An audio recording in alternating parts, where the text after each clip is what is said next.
All right, so joining me is 37-time guest John Buck. You may know him from our debate about the existence of God and his participation in theodicy. Also, we spoke about free will. I feel like you've also been on other times as well, which is kind of funny considering how little we actually disagree with each other, or agree with each other, rather. But um, and also we have Alex Strasser, who's like a scientist or something. Something like that. Something like that. Yeah, longtime friend. We met one time at the Capturing Christianity conference. But yeah, so Alex Strasser and John Buck, welcome to the channel. And why don't you guys introduce yourselves before we get started? Alex, let's start with you. Sure. Well, I'm a PhD student at Texas A&M in material science and engineering, and yeah, hopefully I'm starting a master's in philosophy soon, but I gotta get some stuff figured out. But I have an offer there. Um, and yeah, I mean, I'm super interested in philosophy of religion and ethics, and yeah, philosophy of science, philosophy of physics, and then yeah, I do research. Like my main research is in like nanomaterial stuff like that.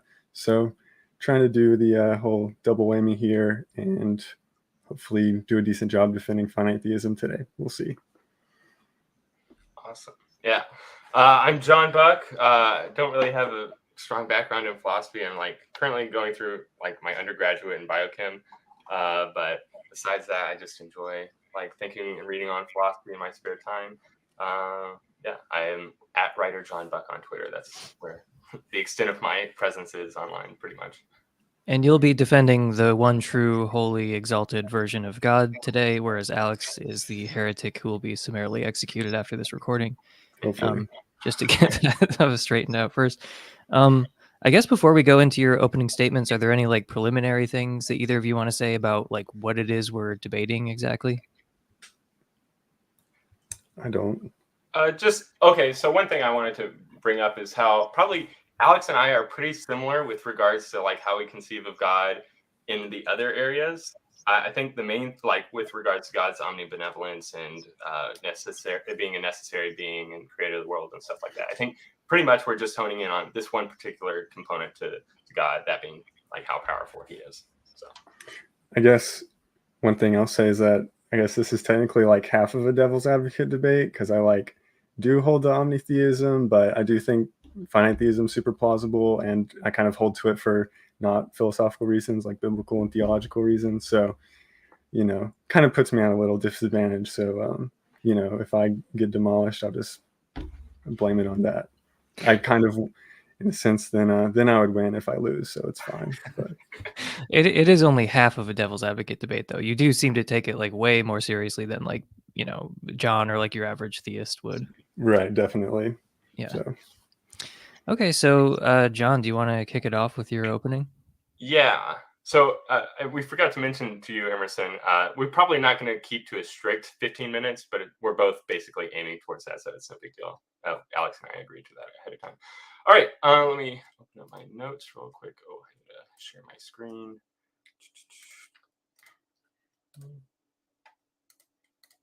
All right. If you can bring that up, thank you. All right. All right, thanks so much to my fellow Christian brother Alex for agreeing to do this debate with me. I hope that through this we can each come to learn from one another in charity. Also, many thanks to Emerson for agreeing to host this conversation, even though he is a dirty atheist and he shall be eternally damned to hellfire, inshallah. All right, so today's debate will be on the topic of God's power. I'll be defending the view that God's power is unlimited, meaning that for any state of affairs that is coherent for it to be brought about, God has the power to bring about that state of affairs. God is omnipotent, all-powerful.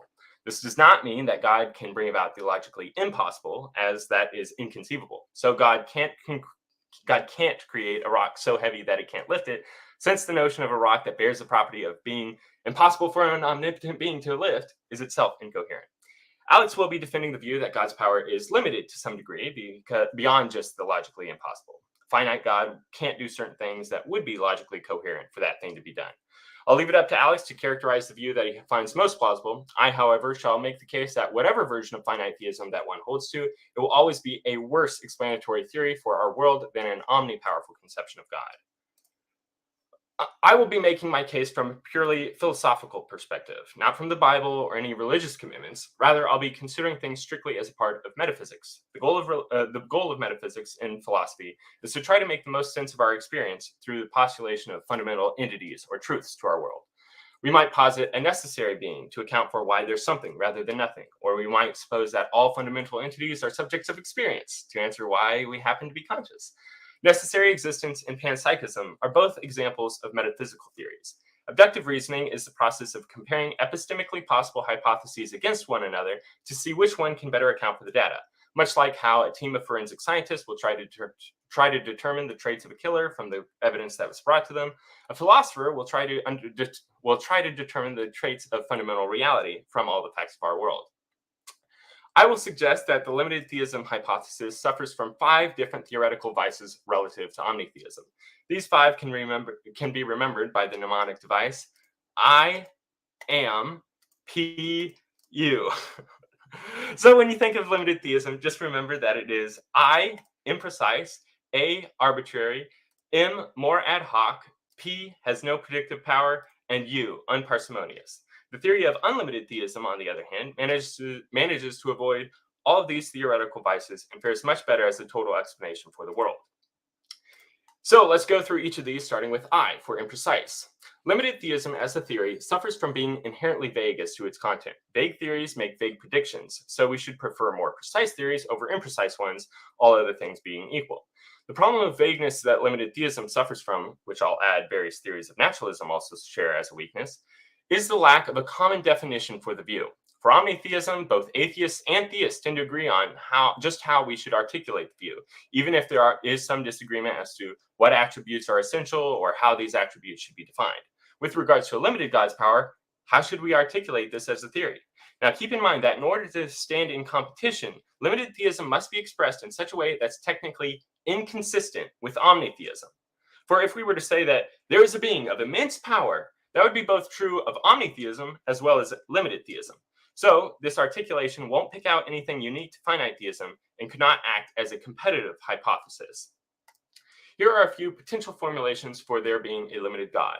1. There exists a being that is most fundamental to reality, but cannot do all things. 2. There exists a being that can do almost all things. 3. There exists a person that can do whatever is physically possible. 4. There exists a very powerful but not omnipotent subject. 5. There exists someone who can do anything except for X. Each of these is just as good as any of the others, but it's not clear which should be the accepted articulation of the view. Still, the problem persists even for each of these definitions, since they each leave open and undefined exactly how much or what kinds of powers that this being has. There's something inherently vague within the definition.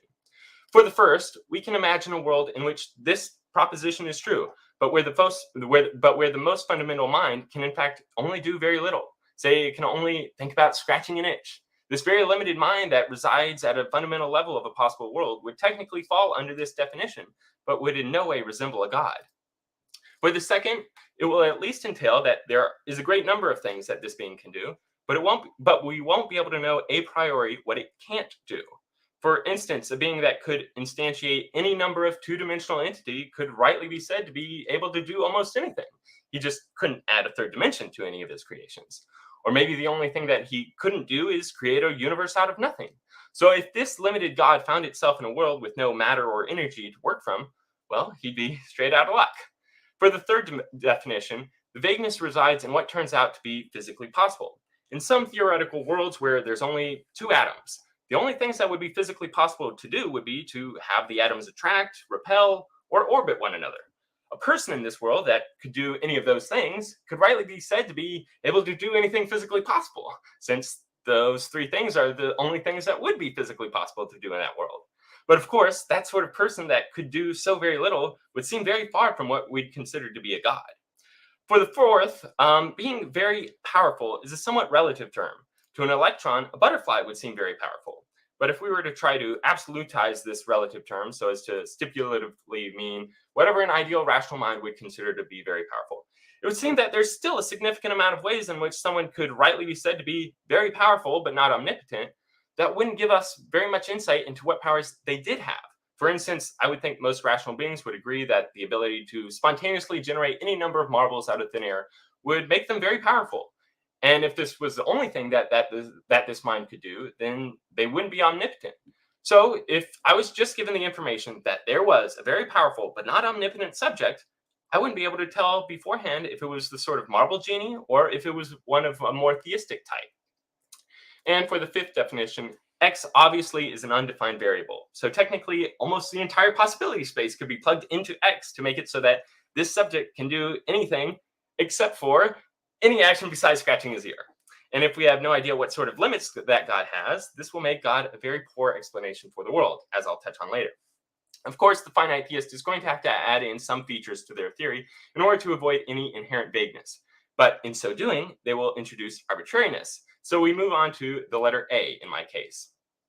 Limited theism is arbitrary in its details, especially compared to omni-theism, because for any limit put forward by the finite theist, it could always be asked, why that limit rather than some other relevantly similar limit? Quoting from Josh Rasmussen's co-authored book, Is God the Best Explanation of Things? A limit is arbitrary in this sense. The limit could conceivably have been slightly greater or slightly lesser. For example, if the foundation was the shape of an octagon, then its shape is arbitrary because it could conceivably have been 9 vertices instead of 8. Why 8?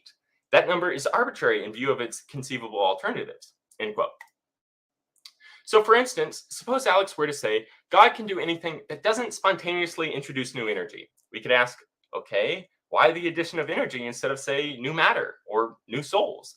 There's nothing inherent to the concept of a finite God that would make us expect an inability to make energy out of nothing over that of making matter or souls from nothing.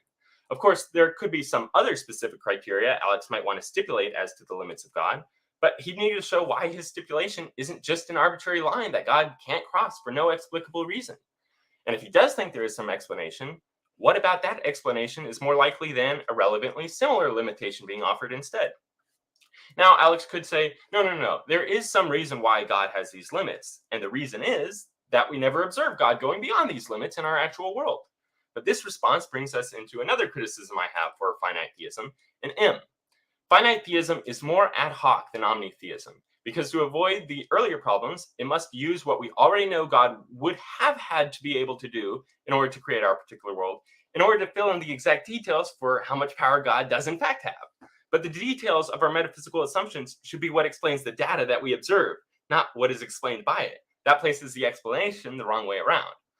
Much like how a question-begging premise in an argument will be unpersuasive, since the only reason one would accept it is if you already accepted the conclusion, similarly, it would be entirely ad hoc if the only reason you should accept some specific limitation attributed to God was because, well, that's exactly the limit that's needed to fit with what we already know about our world. It's incredibly lucky that God just so happens to have all the particular powers and limits that he would need to have in order to create our particular world, but not any better one, of course. Now, limited theism has to rely upon ad hoc reasoning in order to even get off the ground. But were they to avoid this sort of reasoning, that will fall into my fourth criticism, P. Limited theism has little to no predictive power. I'm treating predictive power as the ability for a theory to account for the data by itself. If a theory requires additional suppositions to account for the data, well, then that theory by itself has little predictive power. If I were to say, there's a mammal in my backyard, this assertion would be compatible with a great many different answers as to what type of mammal is in my backyard. It could be a dog, it could be a deer, a raccoon, a mouse, etc. The term mammal tells us something, but what it tells us is little. It has little predictive power. It needs more details. Similarly, if I were to say God is limited in power, this would at least tell us that there's some things that God can't do, but it won't tell me which ones he can and which ones he can't. My problem with finite theism as a theory is that the very facts of our universe could very well have been some of the facts that a finite God would have been unable to bring about. And if the fundamental posit of a theory could be incompatible with what's needed to account for the data, that's a problem. Thankfully, for any theory that asserts there is a being capable of bringing about any conceivable state of affairs, that theory will entail the fact that there is a being capable of bringing about all the facts present in our world. Of course, this could be raised as a problem of too broad a scope for omni-theism, but so long as we include God's omnibenevolence to the theory, that will help narrow the scope by restricting what sorts of worlds God would bring about. But if I were to simply tell you that there is a being of immense but limited power, That won't tell you if this being is able to, say, set the cosmological constants, create a universe like ours, resurrect a body, compensate those that suffer injustice, or hardly anything. Yet, under the hypothesis of omni-theism, all of these powers are entailed by the theory, so long as they're all logically coherent. And now for my final but perhaps most important criticism of finite theism. The limited God hypothesis is significantly unparsimonious. Limited theism needs to add in many specific details about the theory in order to compare with omni-theism's much simpler ability to account for all the data. Theories which use categorical terms like all or no have an inherent simplicity to them despite covering a broad swath of information. These terms are widely used in the sciences and are all generally accepted as simple theories. For instance, the theory all copper conducts electricity is a simpler theory than all copper on Earth conducts electricity.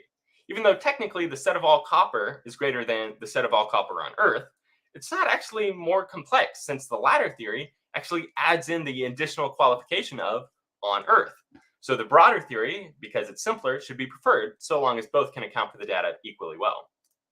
So too, God can do all things is simpler than God can do all things physical, even though the latter is entailed by the former. This is because the latter includes an additional term physical as qualification, making it more specific and thereby more complex.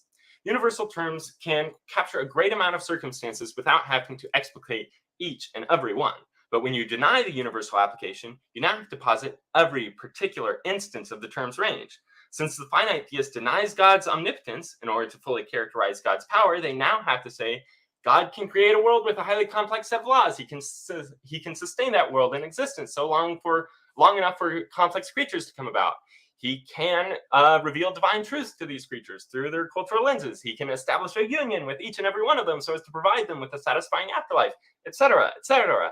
Not only that, but the theory would also need to explicate each and every one of the incapacities that this deity has as well, supposing that all these incapacities don't fall under some categorical umbrella. So the finite theist would also have to say, God can't prevent every single instance of gratuitous suffering. He can't reveal himself adequately to all who are open to relationship with him. He can't stop religious disagreements from violently dividing nations and families. He can't answer everyone's prayers. He can't perform most miracles, etc., etc. This model of God is going to take up pages upon pages just to entirely elaborate what the view is. And that's only if we can know beforehand what all of his powers and limits are. So, insofar as simpler theories are more probable, or at least are theoretically preferable, we should reject finite theistic models of God and instead embrace the infinitude of God's power. These are all my criticisms of limited theism as a theory. Finite theism is imprecise, arbitrary, more ad hoc, not predictive, and unparsimonious. As a theory, limited theism tells us, I am PU. I will add, however, that all these points that I've just made would also apply to any non-omnipotent theories of the world's foundations, including naturalism. So don't think that this debate is only relevant for Christians and theists, Emerson. Your ass is on the line here, too. All right, seeing as I have time, hopefully, yeah. Or do I have time or not? Yeah, no, go for it. Okay, yeah, this will be real quick. I'd also like to offer one further consideration for finite theism. Many people seem to lean towards finite theism as a response to the problem of evil, because if God is unable to prevent all evil, well, that would give him some excuse as to why there is so much evil in the world. The greater amount of evil, the more limited God likely is with regards to being unable to prevent it. But surely, if God is so limited that he cannot prevent every evil, how confident should we be that God will be powerful enough to later compensate against all the instances of injustice that are had in this life? If God can't stop an innocent fawn from the pain of a forest fire, then perhaps God similarly can't provide happiness to that fawn in some sort of animal afterlife. And if God can't make himself clearly known to all non-resistant non-believers in this life, why should we think that he'd be able to do so in the next one? The finite theist has no principled reason for accepting a restriction of God's power in one domain, but not the other. If they were consistent, they should think that God's limits resemble one another, no matter the domain, as that follows the principle of induction that is underlying all of scientific practice. Additionally, supposing that God intentionally created our world, I would expect that if God were all good, he'd not create a world that could allow for evils to remain undefeated, as that would violate some deontological principles that God is committed to, given his perfect nature. Now, since Alex is a consequentialist, I don't think this objection will be very persuasive to him, but at least for me, who has deontological sympathies, I would find it quite hard to praise a God that would allow 100 million people to experience horrendous evils that go undefeated, just so that 100 billion could experience the glories of heaven. Now, I might expect a limited God to instead opt for making a much smaller world where, say, only 10,000 souls manage to exist, so that they could all be given the opportunity to find perfect happiness in the end, rather than for him to create a world as vast as ours is, but where his power to save is much more sparse.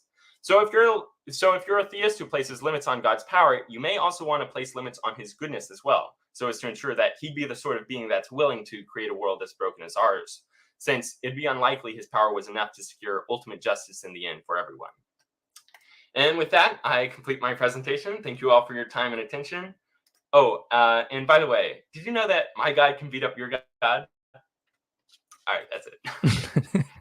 Thank you for that, John. We have some commentary from the audience. Ben says, Alex hasn't even spoken yet. And Damn, Samuel I'm says, already. exactly. He's been rendered speechless. So John, your case is like the finite theism models add to theism in a way that like ultimately harms like theism's probability. Like just to give one example, it's less simple. So so insofar as we should favor simpler theories over like more complex theories, then that would harm, that would harm its plausibility. Right. Okay, so I mean, I guess I'll hand it over to Alex, even though there's plenty I want to say, especially for in response to the gratuitous shots at naturalism in your presentation. But anyway, Alex, yeah, let's hear what you have to say.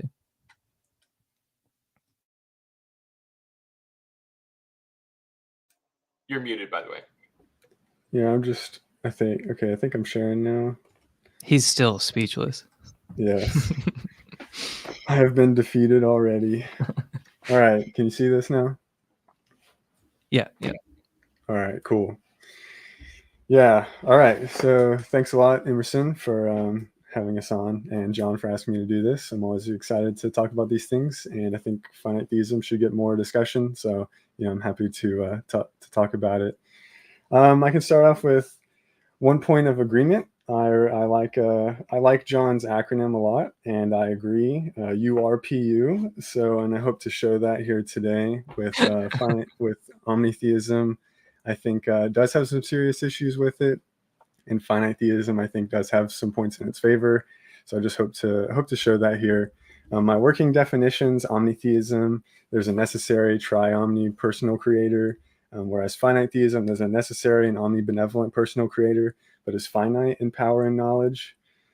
And what I hope to do, at least, I guess one of my key things, I just want to suggest that this is like a possible research program, and I want to kind of lay out a more normal version of finite theism that doesn't require, like process theism or Mormonism or something like that, like pretty standard theistic commitments, but restrict power and knowledge.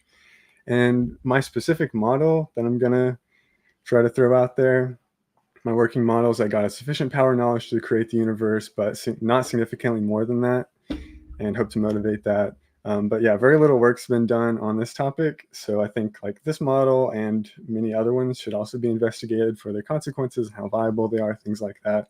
So I kind of hope like philosophy of religion will give more attention to finite theism. So I want to zoom out a little bit and just talk about what makes a divine being a divine being. What is fundamental to God's nature? That's like the question of meta-theology.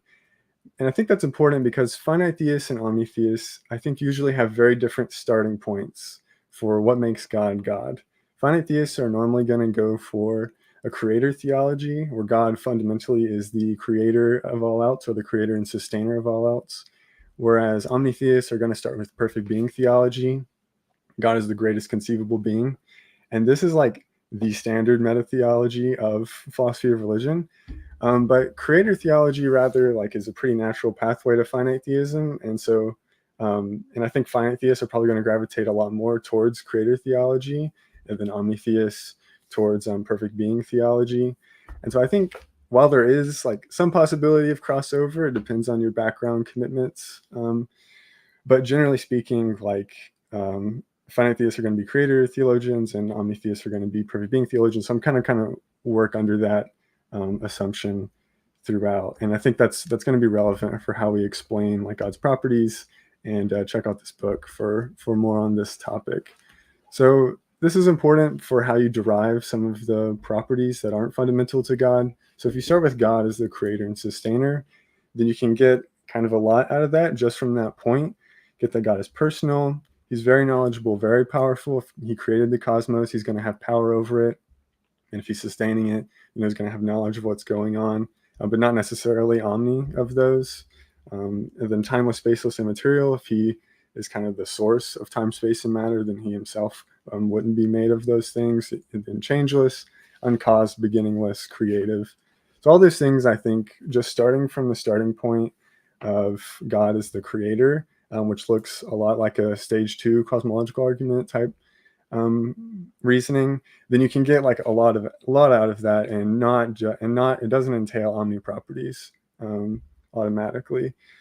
So now looking at natural theology, I think there's some motivation here for finite theism. When we look at the arguments for God's existence, quite a few of them, so like Craig's Kalam or Gail Proust Retton's arguments, you can't show that God has these omni-properties, but only just powerful and knowledgeable enough to create the cosmos that we see before us.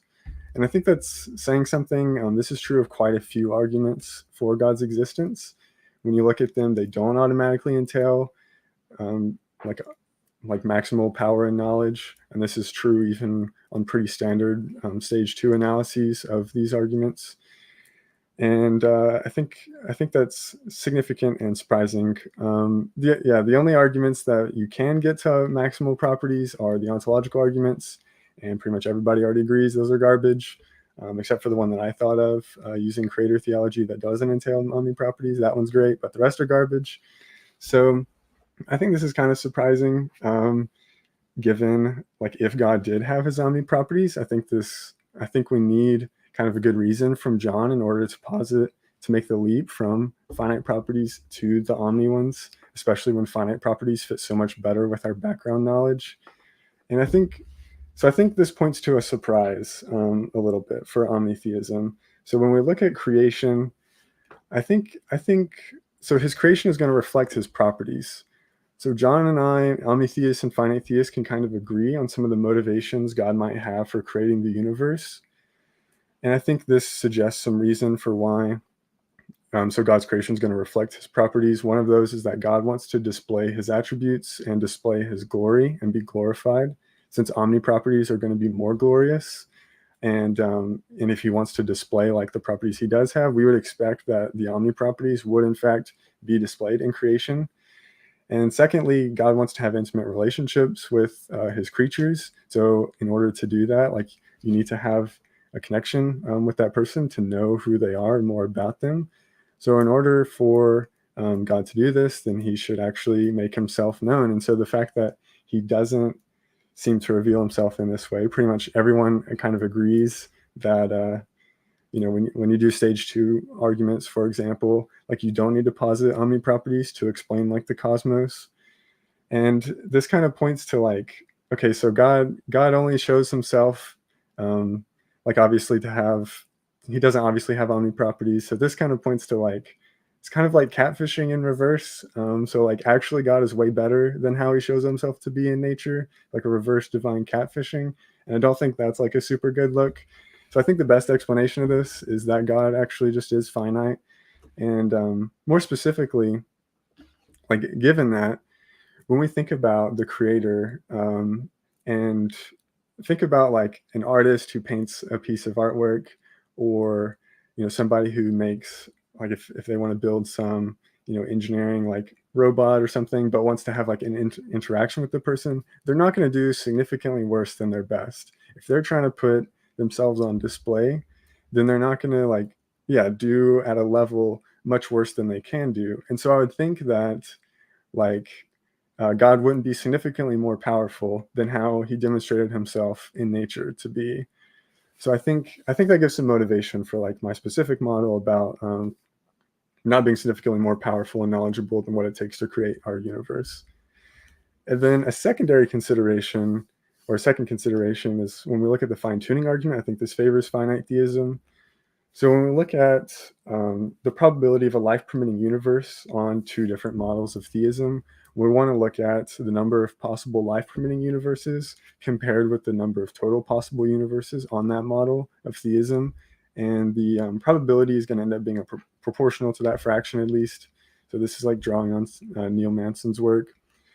The other thing to consider is that some of the fine-tuning parameters when looking at the standard model of particle physics and cosmology, things like that, the ones that are, if you change just slightly, then the universe couldn't support life.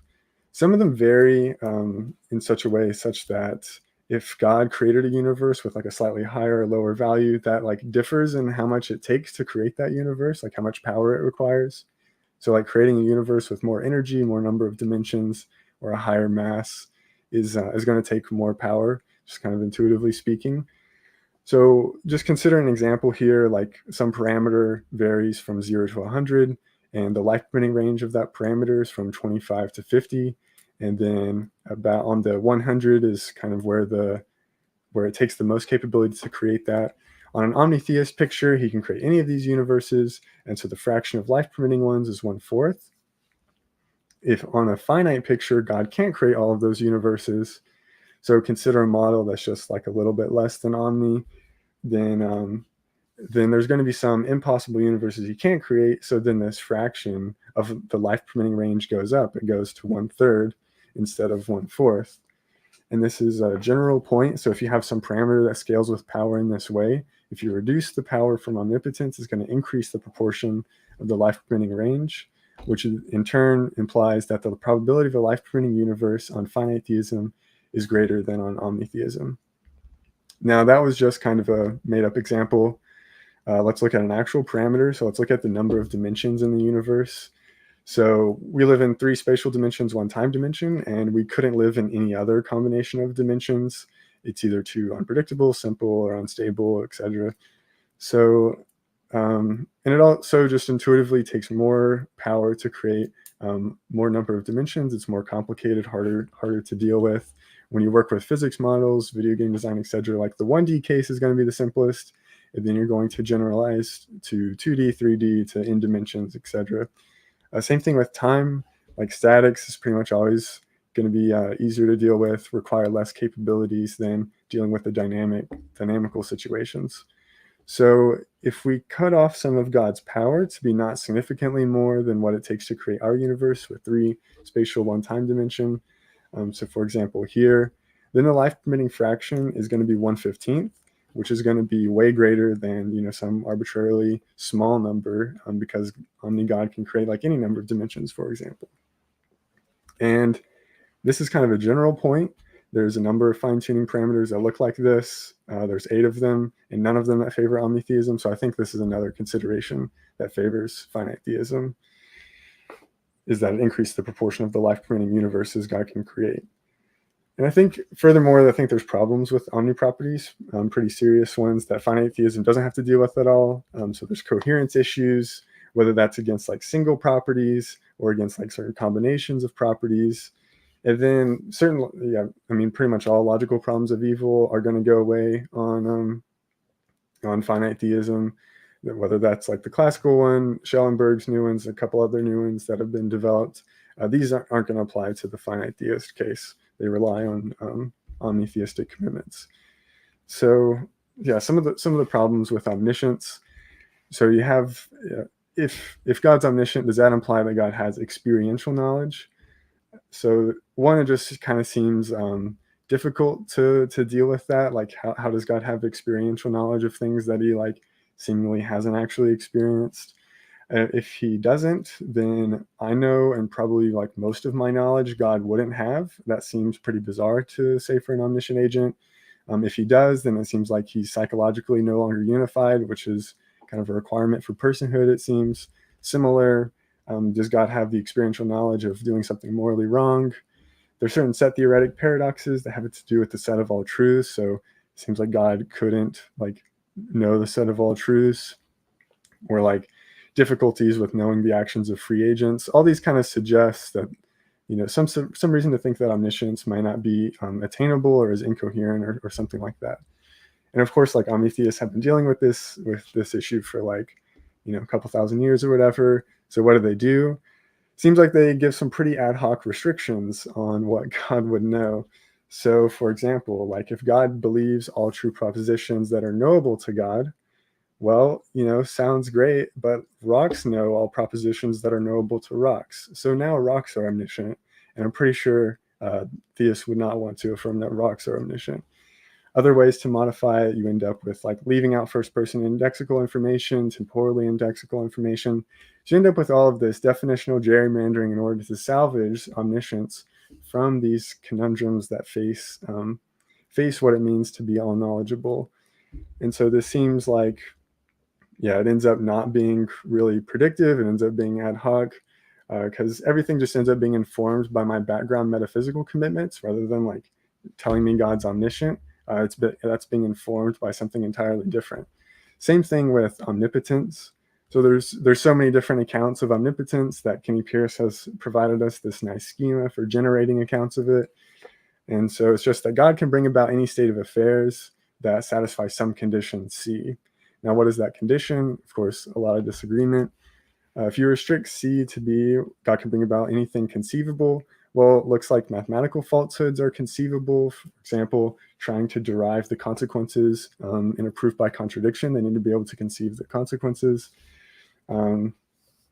If it's just what's logically possible, then like how in the world can God bring about 2 + 2 = 4? Or, can God scratch his ear? You have incompleteness issues here.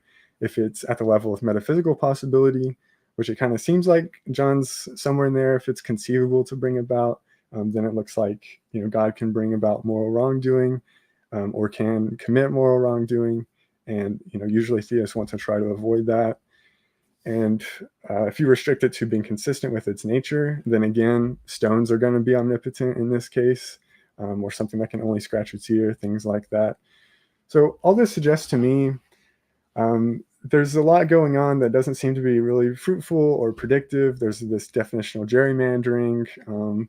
It seems like, a lot of these accounts are precisely have the same precise structure that John was critiquing. God can do anything or know anything except for X. And there's just a lot of people filling in the blank with different X's. So that seems to not make it very predictive because it's just informed by our background metaphysical commitments. So I just think you don't need to get bogged down in all of these, pointless questions. God make a rock so green that he can't lift it. God chop off all 3 of his arms. These are kind of like humorous renditions of pretty standard problems for omnipotence. And I think, I guess there's a lot of more interesting questions about finite theism, for example. And if your theory just has like, so many different anomalies, like 25 more anomalies, then maybe it's just not a good theory. It's a virtue of a good philosophical theory to solve a lot of philosophical problems. And finite theism kind of like resolves a lot of these coherence issues that it doesn't have to worry about. So I think, rather than asking if omnipotence needs an additional 37th conditional clause on how to make it coherent, I think that there's just a more interesting model to try to investigate as a natural theological project, looking at like the different parameters of the fine-tuning argument. Did they follow the same trend, or just looking more in depth at other arguments for and against God's existence? It just hasn't been interrogated the same way that omni-theism has. And so I think it should be. So in some, finite theists usually use this different meta-theology, creator theology, as the coherent and kind of explanatory framework and basis. Natural theology doesn't seem to demonstrate omni-properties, which is kind of surprising, I think, if he does have omni-properties. And fine-tuning, I think, gives some reason to favor finite theism. I think there's a bunch of problems with the omni-properties like ad hocness, unpredictive, unparsimonious. The same thing John alleges for finite theism with omni-theism. So I think finite theism should be taken very seriously, much more than it currently is. So thanks. Cool. That is all. Thank you. Yeah, that was great. I don't know if I'm more upset about John's comments about naturalism or your comments about Mormonism, but I guess we'll just have to move past that. I was going to apologize for that. Jeez, I bring you both on my channel and you both attack me personally.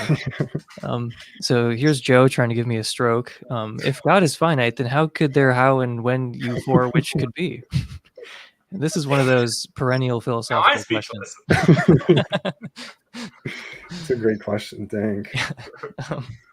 So some of you in the audience might know this is the second limited God debate that I've hosted in like, a month or two. And the reason is that I find this topic like super interesting. And that's mostly because I think that it would be kind of like game changing for the problem of evil, even though a lot of theists kind of downplay that. Um, yeah, I think that it really would kind of open up interesting new avenues if suddenly we weren't saying that God was like totally unlimited in power and knowledge and maybe even goodness. There was like this meme on Twitter which surprisingly went viral because a lot of like religious things don't seem to be very popular like in mainstream discourse, but there was like it was referencing like the gods in ancient Greece, like a typical polytheist model. And it was, it kind of made reference to the fact that Christians and like monotheists engage in all these crazy like backflips and jump through all these hoops. And then the ancient Greeks were like, well, the gods are only so good and only so powerful. And there's just not really like a similar problem for them.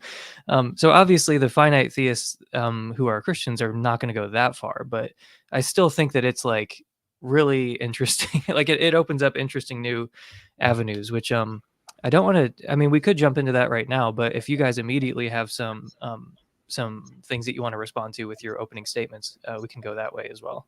No, that's cool. We can start with the problem of evil, especially because that's probably like what motivates a lot of like leaning more towards limited versions of God anyway. So yeah.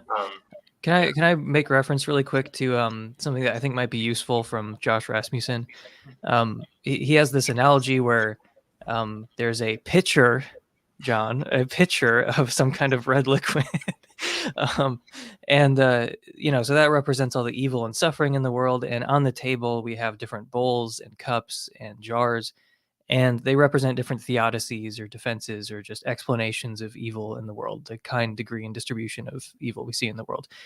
And like we can sort of pour out this red liquid into one of the theodicies and a little bit more into this other, a little more into this other. And I think it's safe to say that like most theodicies can explain like a non-zero amount of evil.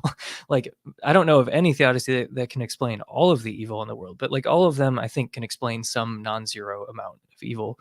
And the idea is they all work together. And is there any red liquid left in the pitcher? And if there is it a lot? Is it a little?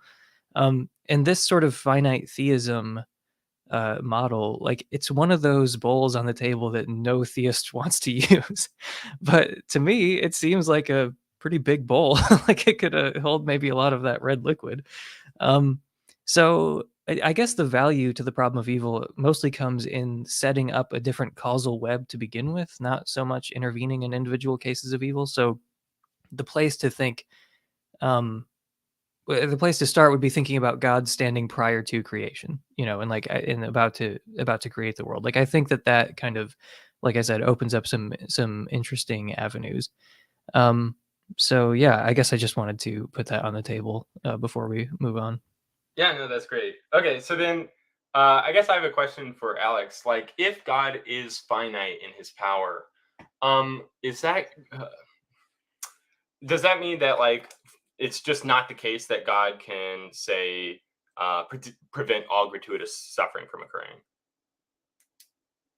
Yeah, let me say generally, like I think I'm going to disappoint Emerson and probably some atheists on this point because like I think I agree with John that there is some concerns about having like a principled way to differentiate like if we're going to limit God and with respect to like certain evil things, then it seems like we would be limited in certain other things. So I guess it's not obvious. I think there needs to be more like investigation on this point. So I guess one thing I want to say, can you remind me your question actually? Yeah. Just like whether like if we were to assume that God is limited, so that means he just can't prevent all gratuitous evil. Yes. Okay. So yeah, I do think gratuitous evil might be like one way that I think the finite theist does have a bit of an advantage, at least in the sense that like there's probably going to be a lot more plausible models of finite theism that are going to be like very compatible with gratuitous evil than there are like plausible models of omni-theism that are compatible with gratuitous evil. So I think that's right.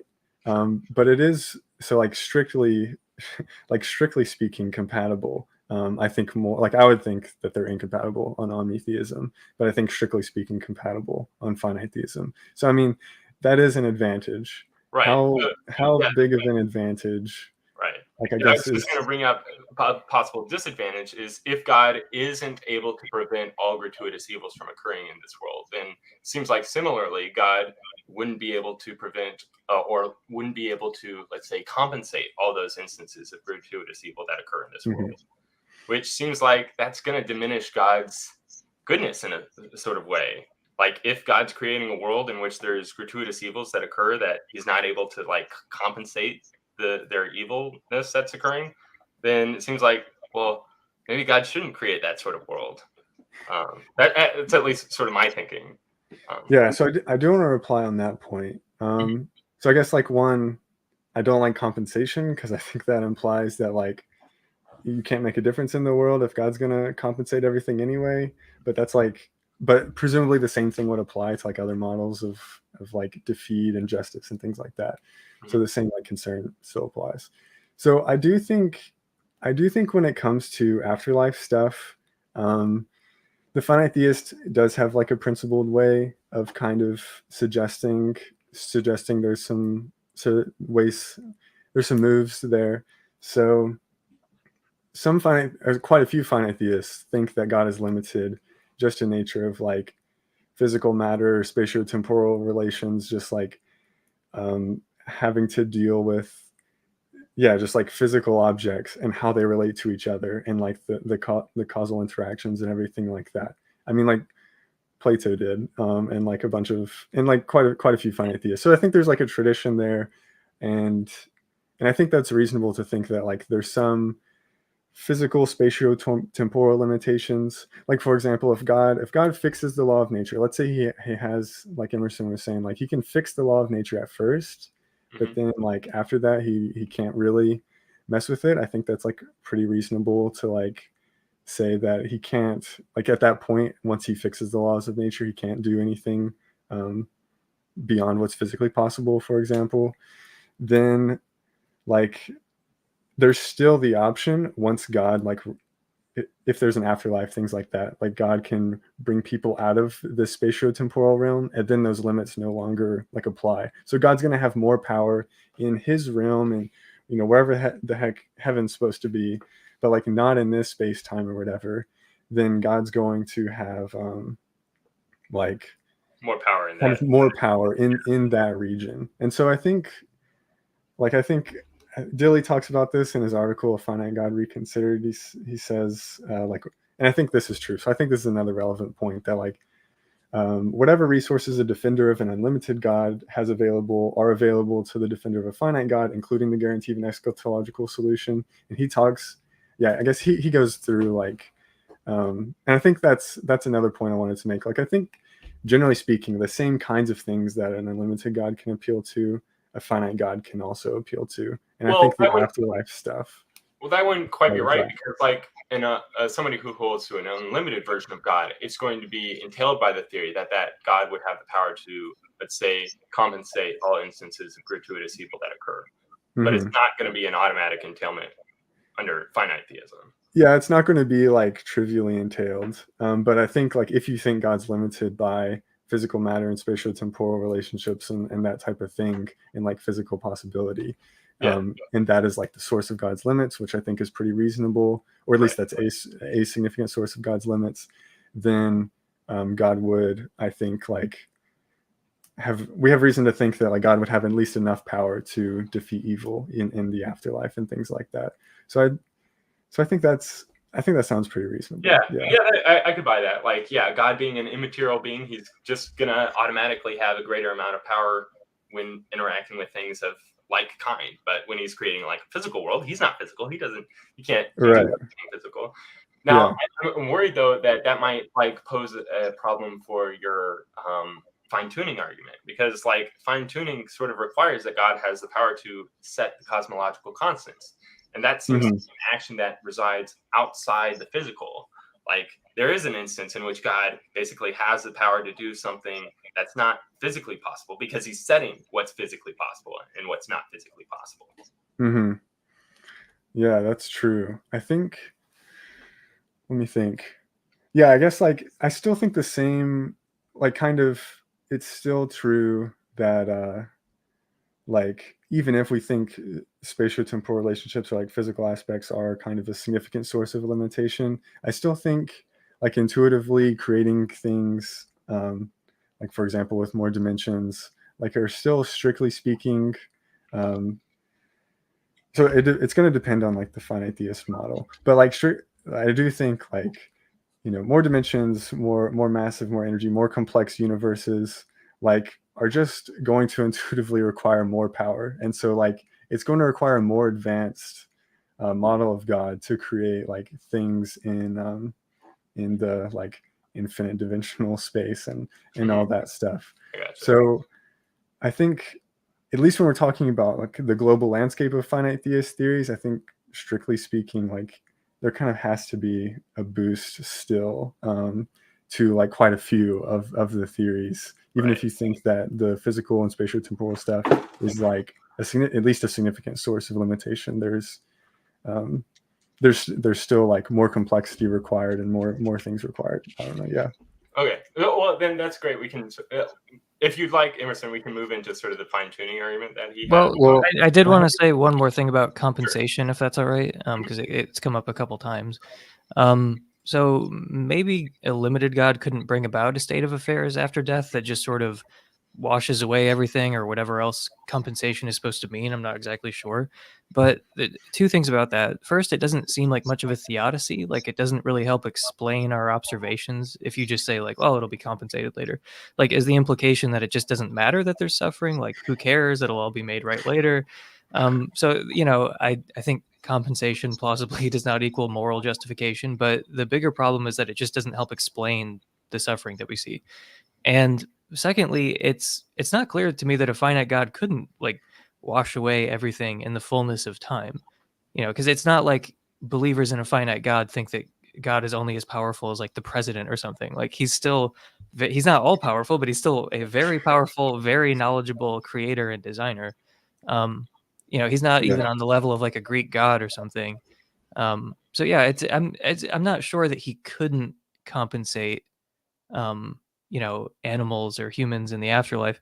And I guess this raises a third point of like, okay, so do you think that everyone who suffers, you know, is going to be compensated in the afterlife? Like, I mean, that you're starting to sound more and more like a universalist, which is strictly haram. So I don't know how that would exactly work without just going full universalist, which of course you should, but I know you don't want to. Just like what you were saying, compensation doesn't equal justification. So like the mere fact that somebody is compensated for an evil that occurs to them, that's not automatically a good reason to allow that to happen. Rather, like I would say that God offers compensation basically to all creatures that undergo injustice in this life, and it's up to them whether or not they want to take on that sort of compensation that's offered to them. Now, I do think that like in order for a soul to be beatified in relationship with God, they have to undergo a significant amount of moral sanctification, basically, which can be difficult and also not pleasant. So for people that just are not willing to undergo moral sanctification or transformation, like actually changing their character so that they now desire the good and reject the bad, that sort of offer is going to be put into the hands of the creatures themselves. So like if they would rather not sort of undergo that sort of moral transformation, then it's perfectly within their right to refrain. And I don't think that God then just tortures them in hell forever for like rejecting him. Rather, like God puts them into a different state in which they're no longer suffering and no longer being inclined towards evil. And what that might look like could go a variety of different ways. But that's different from this debate. But yeah, I'm glad you sort of brought that up. I did have one more thought about problem of evil. I just want to toss this out there because there's quite a few finite theists, and I'm not sure we're just going to be really quick. So like process theists definitely do this, but I'm not sure it seems pretty whack to me. So I don't know how much I want to rely on it. Probably very little, but they and some other people like this developmental theism, and this guy, Edgar Brightman, he's a finite theist who is less weird than the rest of the process theists, still kind of weird. He's like a personalistic idealist. So, I don't really like that. But anyway, he tries to argue like a finite God. He tries to argue he's like relevantly similar. It's like an evolutionary force or something. And like, so he's like, there's some evolving of God or like struggling against blah, blah, blah.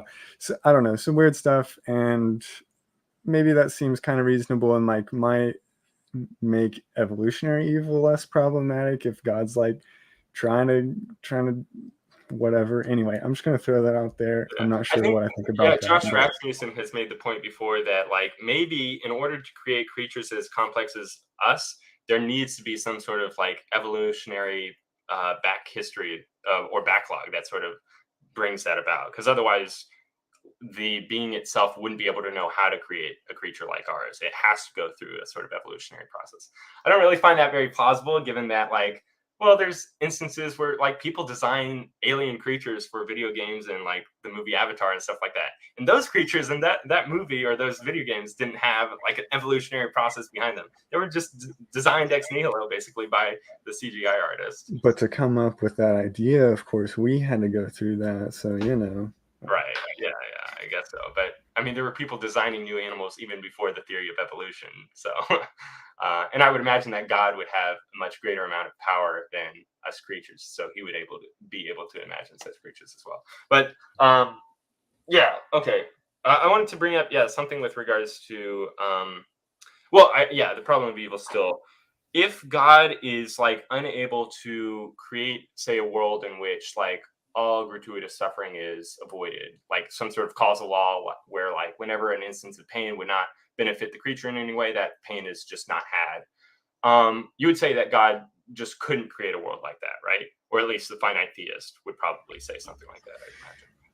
That sounds pretty good. Yeah. Okay. So I just want to put a pin that would be an anthropic world that a finite God couldn't create.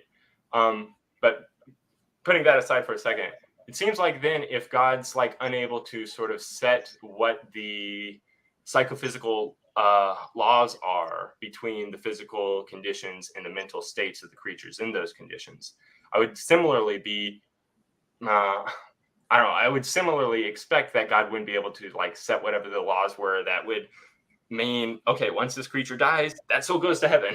Because that's a sort of like connection between the physical and the mental that God apparently doesn't have a sort of causal power over. Now, I guess you could just stipulate, oh, well, he can't set like what instances cause pain and what instances cause pleasure in the broad swath of cases. But at least in this one small case, he can do that thing. But that seems very like arbitrary and in a sense ad hoc. But yeah, I just wanted to sort of bring that up. So you think that like, I guess the inability to create a world like without the gratuitous evil, whatever, is connected. Like I guess I wouldn't naturally connect that to psychophysical laws in this sense. Like I would think, I don't know. I wouldn't naturally think that like control over psychophysical laws is what kind of dictates that. I don't know. I mean, it is a sort of like pushback from the atheist that says, oh, if God sort of set the psychophysical harmonious laws, then why are they so bad? Like there's that sort of assumption. If God can do this, why didn't he do better, basically? So it does seem like they are connected in that sense. Yes.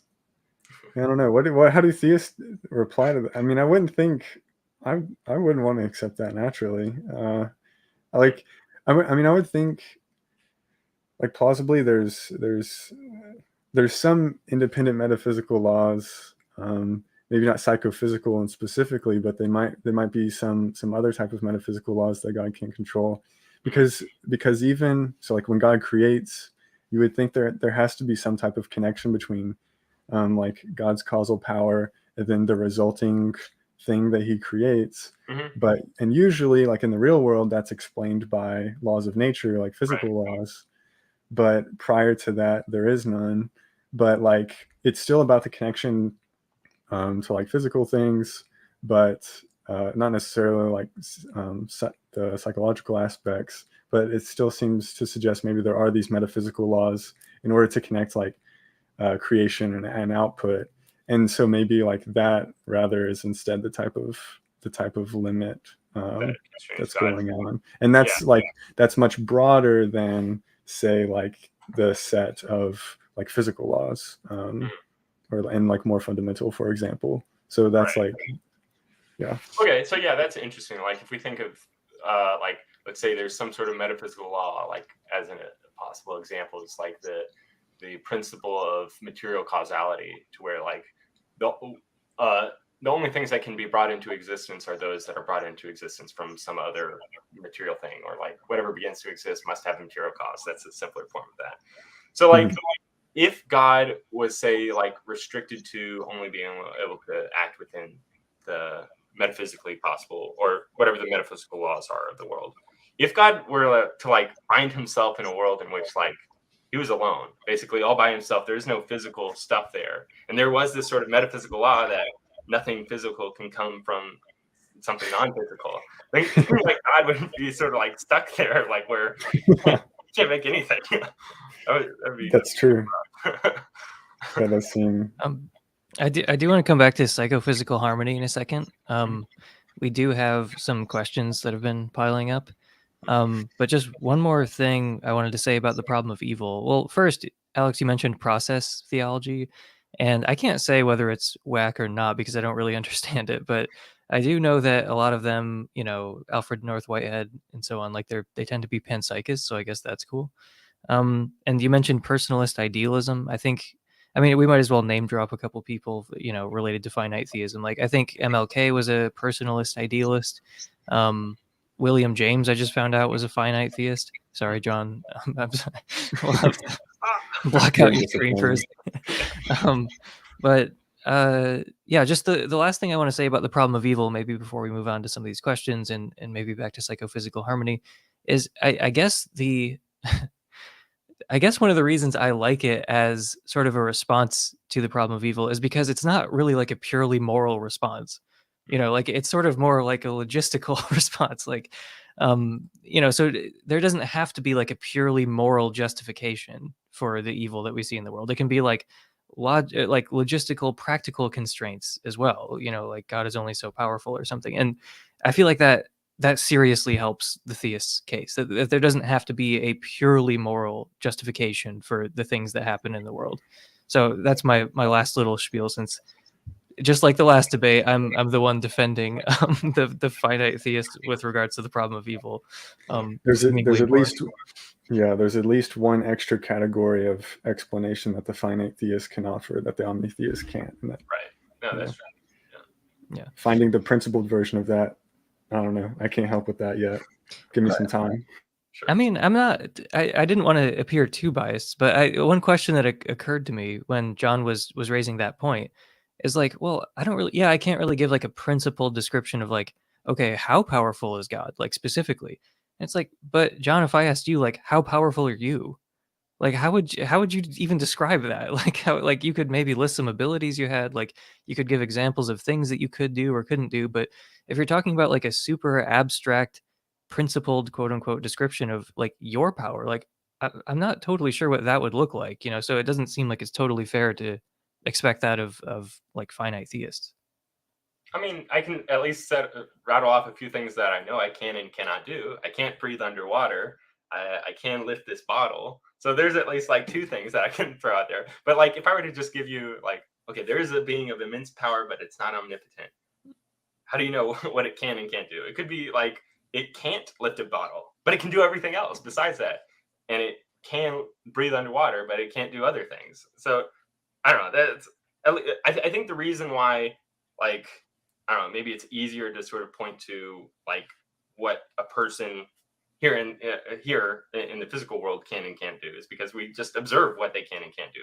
But for God, we can't directly observe what he can and can't do. So we have to basically assume what he can and can't do. And so like an assumption that carries with it like a near infinite number of like posits is going to be pretty rough. But like, if But you, I mean, couldn't you also just think like, oh, it's not an assumption, it's just an inference, like based on the character of the world. Like Alex's like case said, like comes from like the creation is going to mirror the properties of the creator. Like, I'm also reminded of David Hume's dialogues about the design argument and everything. It's like he does make some similar points here, where like you could kind of construe some of the arguments raised in that book about like in defense of finite theism, because it's more similar to like designers we actually have experience with.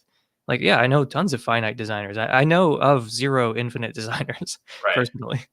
But if we're going to be like relying upon the data of our world in order to infer what powers and limits God must have, that's just going to be like assuming basically, oh, our world is one of those worlds that God could have brought about. But like you can't just assume that off the bat. We're trying to like argue for why that must be the case given what we observe. But like, yeah, I mean, I could similarly argue like, look, given the observations of this world, there's a lot of things that we have in this world that a specifically limited God wouldn't be able to bring about. Like we were just talking about a God that was constrained by material causality and things like that. Like that God wouldn't be able to like bring about something from nothing. But like we have something in our world, so obviously that version of finite God is false. So if you look at like how omni-theists end up answering the same questions, like whether or not God knows the future, things like that, then the story they're going to tell is like they're going to go look at like what theory of time is true. Okay, like presentism is true, therefore there's no facts about the future, therefore God doesn't know the future. But like, I mean, presentism might be true in our universe because they have a privileged foliation that's available in our cosmological model, but that's specific to our cosmological model. There's solutions to Einstein's field equations that like don't allow privileged foliation, so presentism would have to be false. And so like seemingly God, so it's like I don't think like appealing to facts about our universe is necessarily problematic when we're trying to make the inference back to like the properties of God, because it does seem like omni-theists end up appealing to the same thing, and then they just end up like changing the definition of omnipotence to make sure it works with like what we know about our universe. In some cases it's just metaphysical necessity, but in some cases it's like contingent things like theory of time, for example, if there's no facts about the future because of like presentism, something like that. But in order to do that, don't you have to like first presume, okay, the world that we exist within is one of those worlds that God could have brought about? And now that we are assuming that to be the case, what sort of things do we observe in our world? Oh, well, because there's atoms, we must know that God has the power to, I don't know, create atoms or like at least sustain atoms or something like that. But like that's we're first presuming that, yeah, we happen to live in the type of world that a limited God could bring about. But if God was limited to a certain extent, he might not be able to bring about a world just like ours. I think in fact, a lot of the versions of finite theism basically require that God wouldn't have that power. But when we look at like omni-theists, they end up redefining whatever omni-properties to make sure it fits with like our world. So it seems like they're kind of doing the same thing. Well, I mean, usually it's redefining it in regards to like incoherencies. Like if omnipotence entails an incoherence to it, then we should redefine it, because then omnipotence doesn't mean anything at all. But I think like future facts, for example, isn't. Huh? But like, for example, like future facts, if there's no facts about the future, God doesn't know it. And like that's dependent on like a theory of time. And the theory of time isn't like that's maybe true in our universe, but it could, but like there's other possible universes where it's false. And so like, but people then say, oh, but like, God can't know the future, so clearly we need to redefine omniscience to make sure it works with that. And that's like dependent on a theory of time, which is like true in our universe. Right. So like, so yeah, like if the future exists, then God knows the future. Similarly, if John Buck exists, then God knows that John Buck exists. So like, yeah, we're going to be able to know, okay, given that John Buck does exist, or given that the future does exist, God's going to know what these things are. But like, yeah, it's not the particular details of what God knows is different from like the extent of God's knowledge base or his power base either. I don't know. It seems like I guess I admit there is like some similarity in some sense, but not sure. The other one, the like defining what powers God has based upon what we know he must have in order to have created our world seems much more ad hoc to me than just saying, okay, well, because I exist, God must know that I exist, or because the future exists, God must know that the future exists, because those are both already relying upon a preconceived notion of what God's knowledge or power would be, whereas the other one doesn't rely upon that preconceived notion. I do have if we could go back to psychophysical harmony for a second. Okay. Like I was curious, Alex, if you thought that a finite theist could use the psychophysical harmony argument.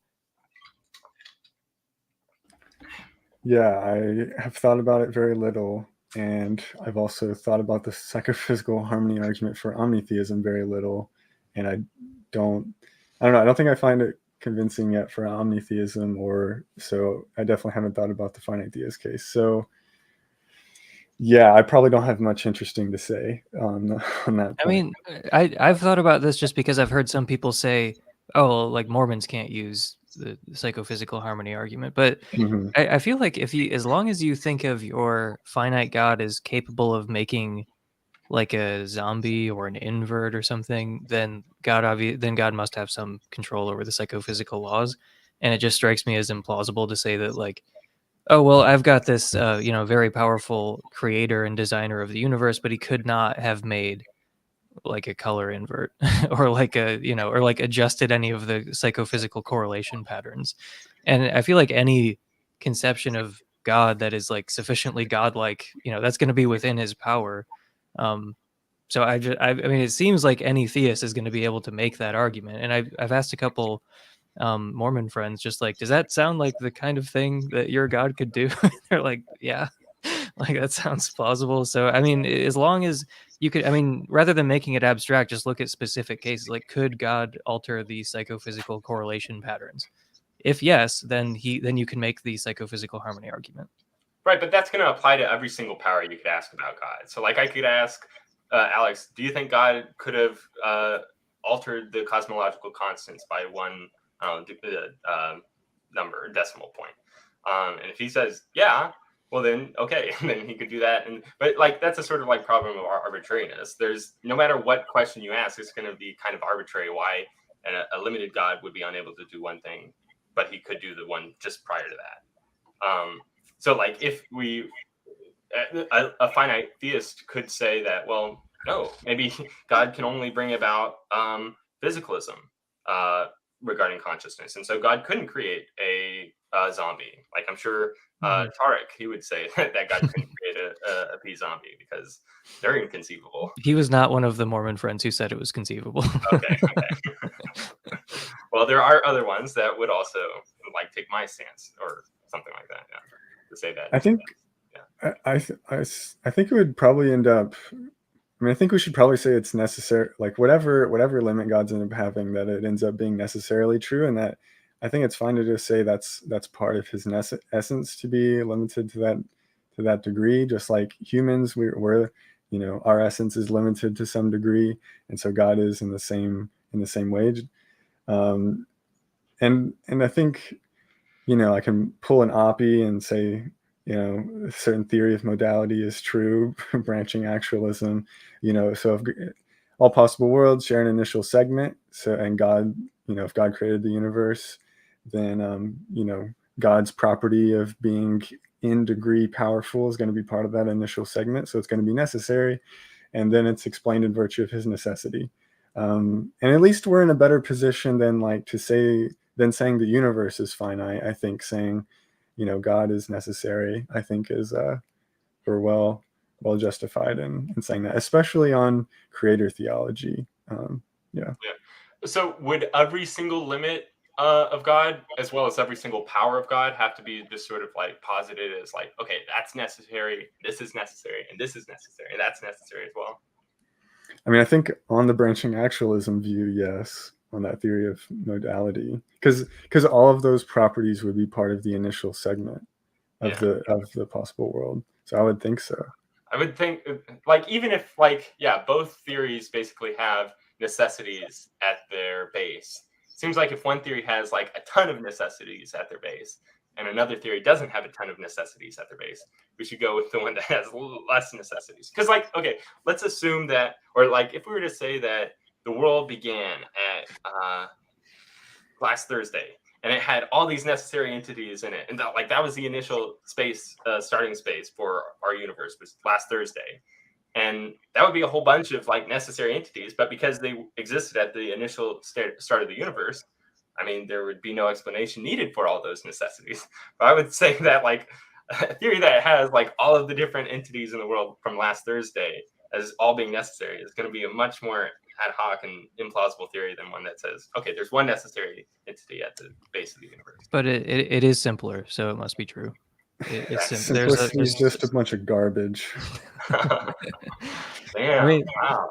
Okay. I was going to mention, like, someone who likes the limited God stuff is Philip Goff, and he had a really interesting conversation with Josh Rasmussen about this.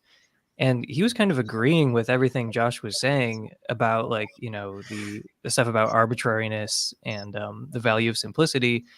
But what Philip kept saying, he was just like, look, I think I agree with you about all this, but you want the simplest theory that accounts for the data. You know, he's like, in the limited God accounts for the data of evil and suffering much better than the unlimited God model. So it's a better theory, even though it's less simple. And that's like a totally normal way to reason about other models as well. Right. And I think I do try to motivate like my model of finite theism a little bit. So there's that. I do have, I kind of thought John was going to say something. It sounded like I was just being a very biased moderator for a second, but I guess that's fine. So Ken asked, this, we were talking about God sort of setting the laws and not being able to change them after that. You know, the finite God. He said this also poses a problem for any miracles. If God can't break the laws of physics, then raising people from the dead, walking on water, turning water into wine would be off limits. So, Alex, what do you have to say about that? And, you know, more generally, just about how like finite theism fits with the Bible. Sounds good. Well, one thing I would say is that, yeah, I guess, so there's a lot of different debates on like models of divine action. I think we should go with a non-violationist interventionism. Like Jeff Kaprisky has a nice book about this. But so like if I were really to flesh out my views, like I would say we should, like I probably would, like I'm not sure I could actually agree with what I said earlier, but that's not important. So the laws of physics, I think the best, who was it? Who wrote all the stuff about like dualism and the conservation of energy objection? Pitts, I think, wrote some stuff about it. He talks about like the best way to apply, and I think this ends up being generally correct. So we should define the laws of physics in a way that's conditional. So it's like assuming there's no outside or external interactions or something. And this seems to agree even like physically, I think, because like sometimes you might have multiple forces interacting on the same thing. And so like if I just plug in the weak force interactions into a system where there's actually weak force and electromagnetic interactions, then it'll like give the wrong result. So we need to understand like conditions when it will and will not apply, or there could be multiple outside forces. So I think this is also true in like mental causation, for example. So I think it's pretty well motivated to define them in this way. And I think the same is true like if there's God's outside intervention. So it wouldn't be that, like, we shouldn't say God breaks the laws of physics, but rather he just violates the antecedent of them. So like they don't, like the consequent wouldn't follow. So they don't actually hold true. So then like if that's right, then like on that conception, God would still be like doing physically possible things because like they're not applying to outside intervention, and so then he would still be able to do those things. That's like what I would actually end up saying, but I wouldn't have the same motivation for what I was trying to say about God being limited by physical possibility. But on the biblical point more broadly, Okay, I have one slide I want to show. So I think this comes down to like some hermeneutical questions that I think are kind of important on how philosophy interacts with the Bible. So let me share my screen here again.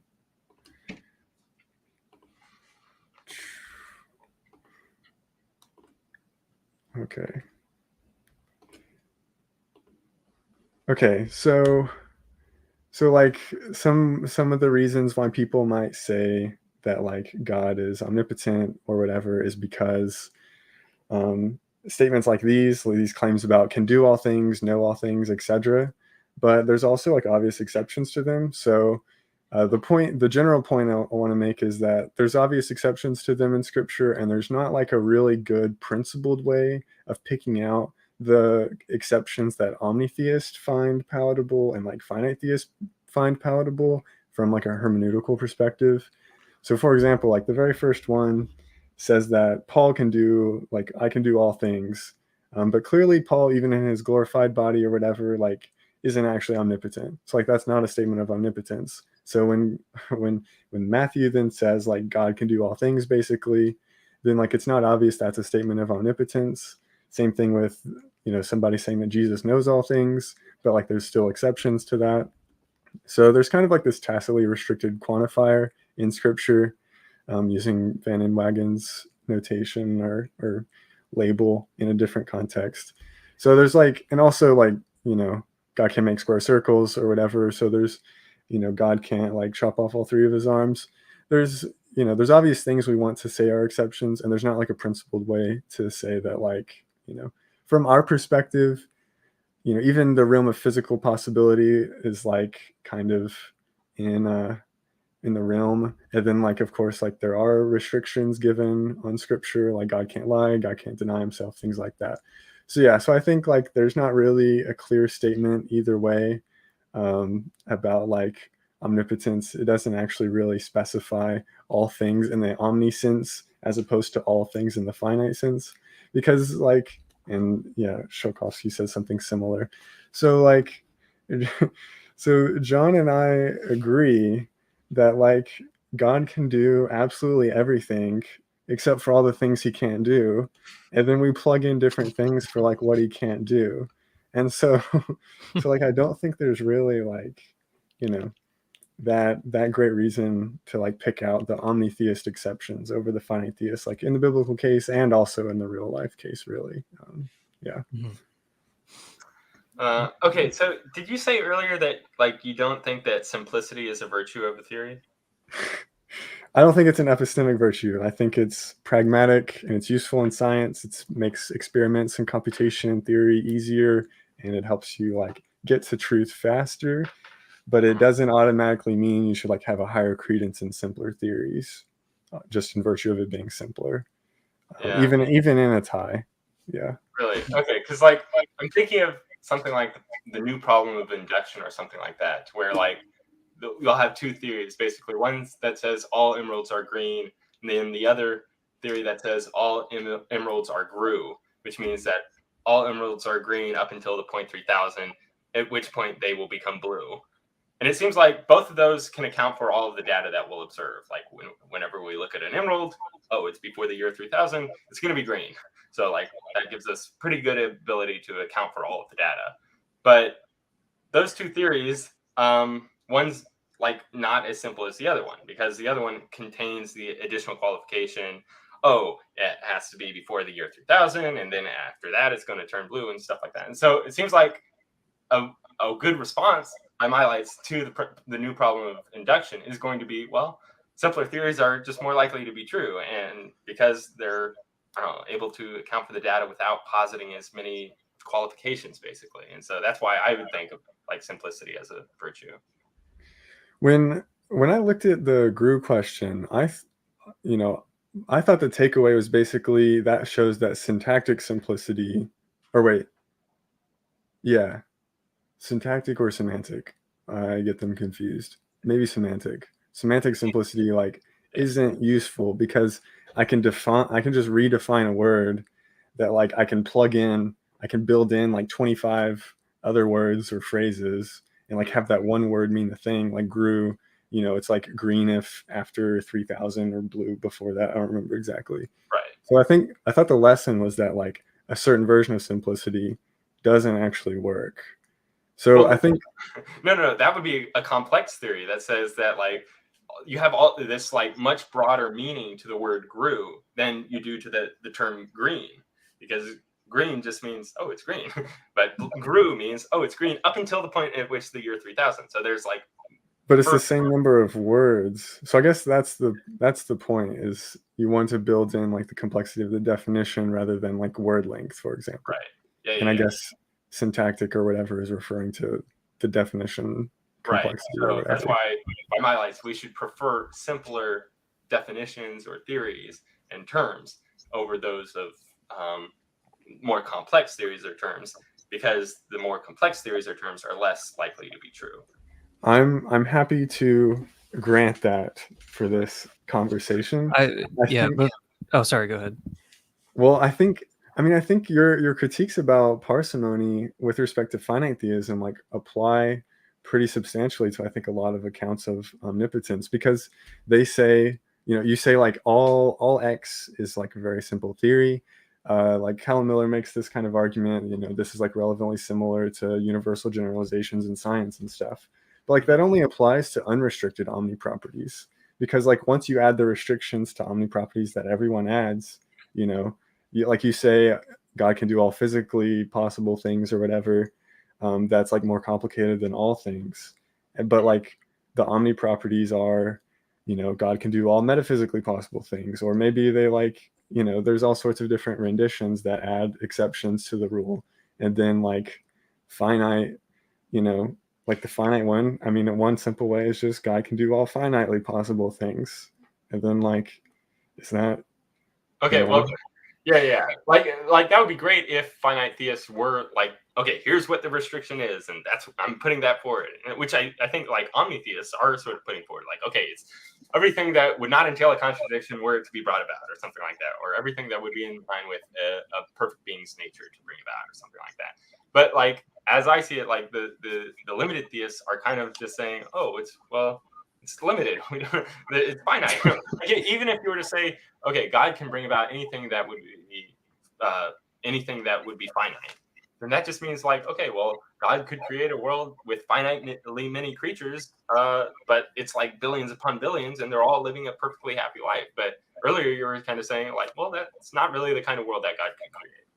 so just like there's, you know, a bajillion different like omni-different accounts, or models, you know, there's going to be like a bunch of different finite models. And I think like my model, I think, is like at least good enough specificity before I've like really filled out the research program for it, to just say like God has sufficient power and knowledge to create the universe, and not significantly more than that.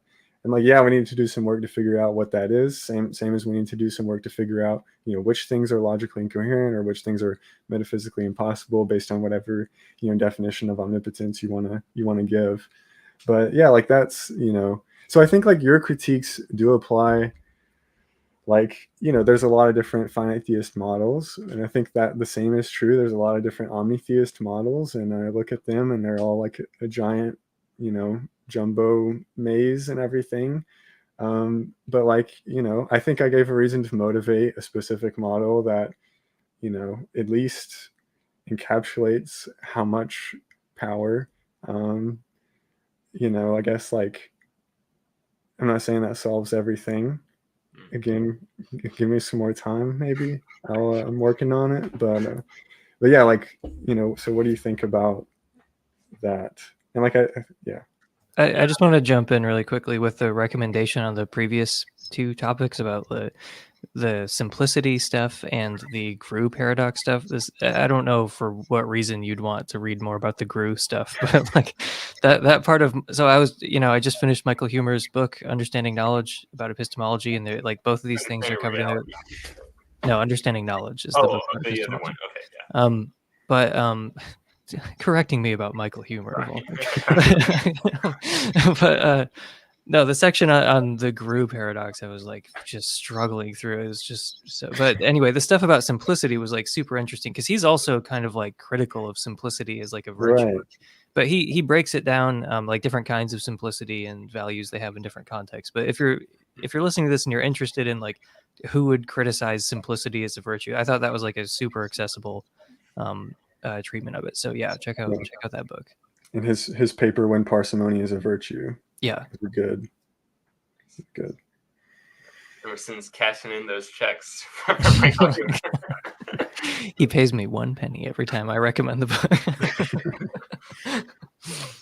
Okay. One last sort of area of topic I wanted to sort of touch on was your argument from fine-tuning for finite theism.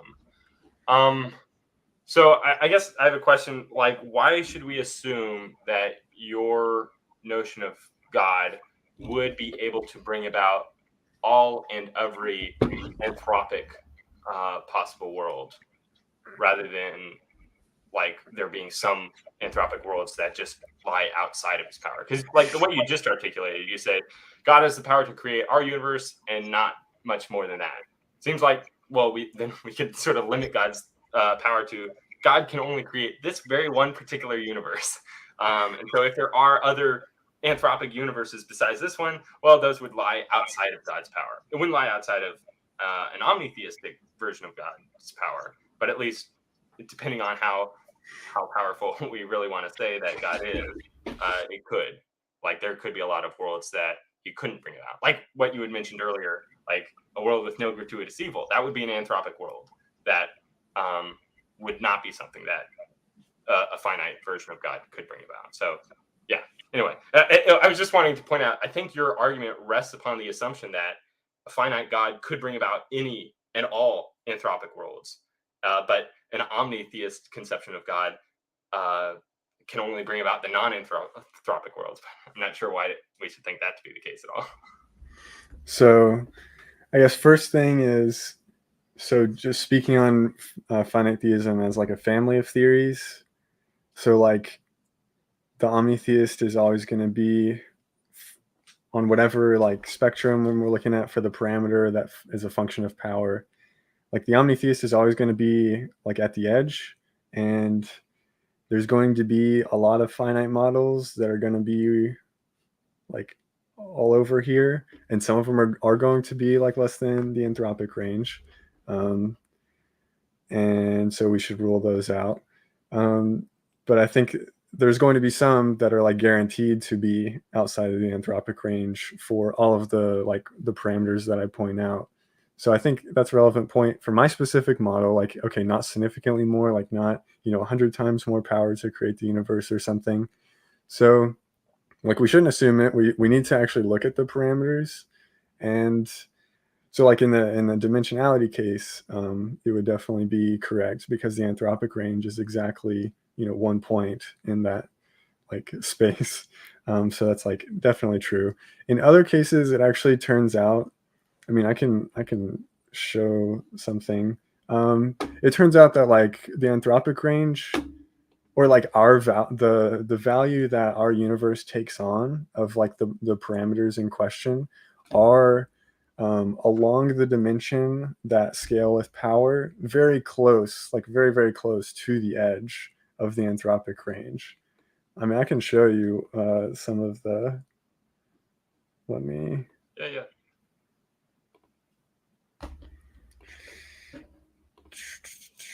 Samuel says, bring up my comment from earlier about the probability being independent from the range. So I'm just going to bring up this one until I find that one. Do you know what he's talking about, though, Alex? His comment from... Or no, just this point. Oh, here. Oh, the probability being independent. Does this bear on what you were saying? We can return to it if it doesn't directly bear on what you're saying. But...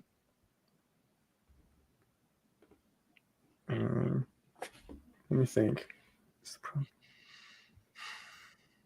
Okay, let me come back to it. Okay. So, okay. So like here's an example looking at the fine structure constant. So like the power required increases along this x-axis here. And so if we're talking like within a factor of 100 of like our value, which is like this one around 0.01, then like the anthropic range ends at like what, 0.02 or something. So that's like well within the range. And then the y-axis is like power neutral because it's a mass ratio, so it doesn't matter. So like it only takes adjusting the fine structure constant by like a factor of 2 or something, rather than say like a factor of 100 or something that I think I mentioned in the restriction on, or like kind of similar with strong force and fine structure constant. Or I guess the strong force is really a better example because it might be that fine structure turns out to be neutral because it's a ratio of fundamental parameters. But so I haven't updated this. But strong force, the coupling constant, for example, the anthropic range ends.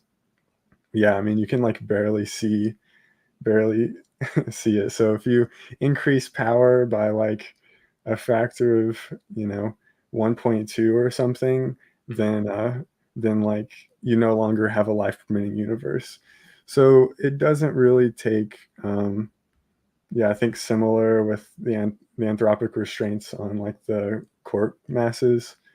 So it ends up being like well within a factor of a few, in order to like to create that universe. So I think so yeah, I guess like we need to look at the parameters, and I do think the parameters seem to suggest that like just a little bit more power would actually encompass the entirety of the anthropic range. So yeah, if God's power pretty much maxes out at about whatever range of anthropic range that we happen to have, there's a sense in which like we're kind of lucky that God happens to have just enough power to create our universe and not any more than that or not much less than that. Mm-hmm. But that's like that level of complexity almost like demands a designer in a sort of sense. Like, Wait, why would we be lucky that he doesn't have more power? well, that's what part of the theory is, that God's able to create a universe, our universe, but not much more powerful than that. Like we're lucky that God had the power to create our universe, and if He didn't have that power, like we'd be straight out of luck. Well, and yeah, I guess I tried to say, like based on God's omni-properties not seemingly demonstrated in nature, like I think a finite God is the best explanation of that. And then we say, well, what kind of finite God? And I would think like, when looking at the universe, like I mean, it is epistemological in nature, and I think that's fine to like we're trying to posit things to explain the data that we have, and so like once I think the finite God is the best explanation of not saying omni-properties, and then like okay, well, how restricted? Then we say like, well, I don't think he would do significantly worse than his best because he's interested in like displaying his attributes and glory and having a relationship with his creatures, and so I think like yeah, he wouldn't want to do significantly worse than his best. And so we can look at the universe and see like how much that requires. And so it wouldn't be significantly better than that because of that reason. Yeah, so I was curious of what that even means. Like the world does not signify God's sort of omni-properties being exhibited within them.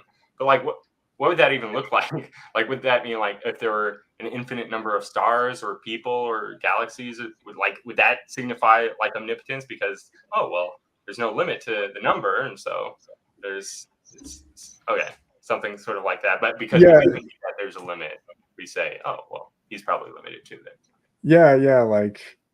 Like infinities that are like manifest, I think would be one. Like all the ones that we see turn out to be non-physical, and I mean just generally, like I generally do think it is surprising that whenever people run these types of cosmological arguments, like basically everyone like says, hey, we didn't show that God is omnipotent, like we need other things to get there.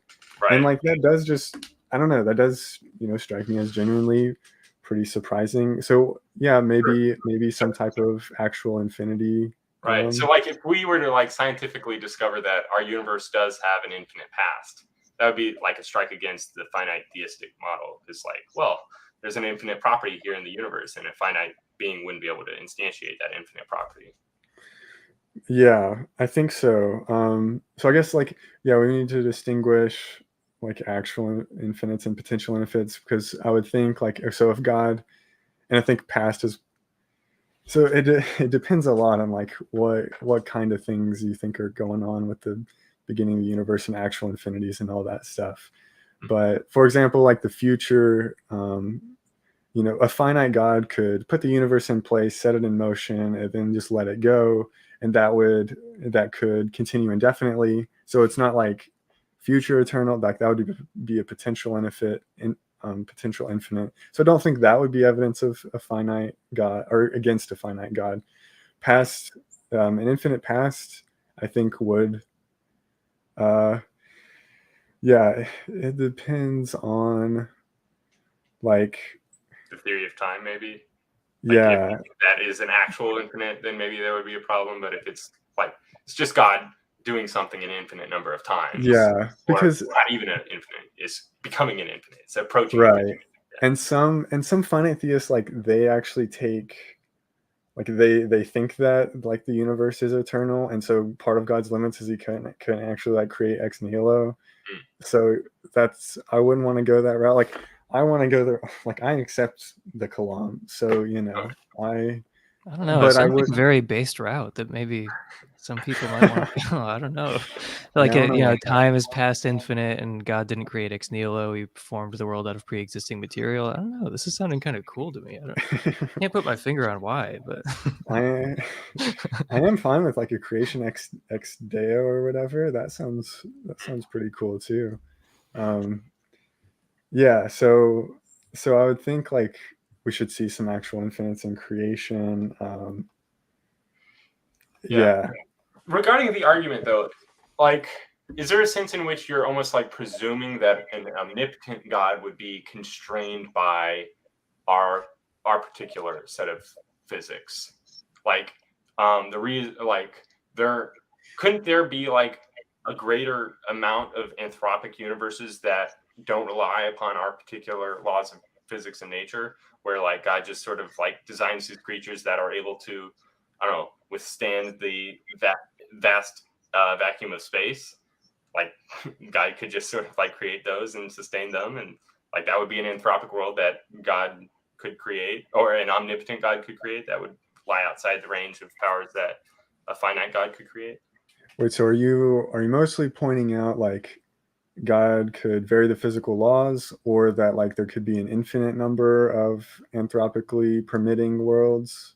Yeah, Or yeah. I guess Like given a God of which omnipotent power, any world basically that God could create could also allow it to sustain creatures in that world, basically by altering the laws to it, that world. altering the laws, you Yeah, mean? yeah, altering the laws or creating new laws or just creating creatures that don't rely upon those particular laws. Yeah, so I guess I think I think like the dialectic is kind of significant here in the sense that, you know, there's something in this vicinity that looks like now you're going to end up like not even having a fine tuning argument if you don't think, like if you think that there's like an infinite number like all the way around, then like your probabilities just go to crap, and so like you can't actually make like a fine tuning argument if you think there's like an unbounded number. Well, we could um, compare like omni-theism to naturalism or something like that. Like if naturalism were true, we'd be very lucky to have happened to find ourselves in the world with this particular set of laws, because there's a lot of worlds under naturalism in which there wouldn't be creatures like us that could exist. Even if, although if theism were true, there would be a plenty of worlds in which there could be things that exist, or creatures like us that exist. so normally with fine tuning, you end up saying like, hey, there's some physically motivated bounds on like possible universes, and then God can create anything in these bounds, and there's some anthropic range that's smaller, and then God's like interested in life, so like that boosts the probability of this range. And so, if we want to talk about like expanding, I guess like a lot of people, Luke Barnes and stuff, usually want to say, hey, let's just fix the laws so that this is like a manageable parameter space, and just like vary the constants. So if you want to do that, then I would think you need to, I guess like, why wouldn't that still be because I don't think, like, I think God could have chosen different laws even in the finite case. But I guess so you're in the same boat as me, basically. yeah. Okay. So I think I could say the same thing. But I would think we both need to agree that there's like some physically bounded range still in order to even get a fine-tuning argument out of it. So we could like sort of like prefix this argument, like, given the set of physical laws that we're familiar with, there are some cosmological constants that would allow for life and other cosmological constants that would not allow for life. Yeah.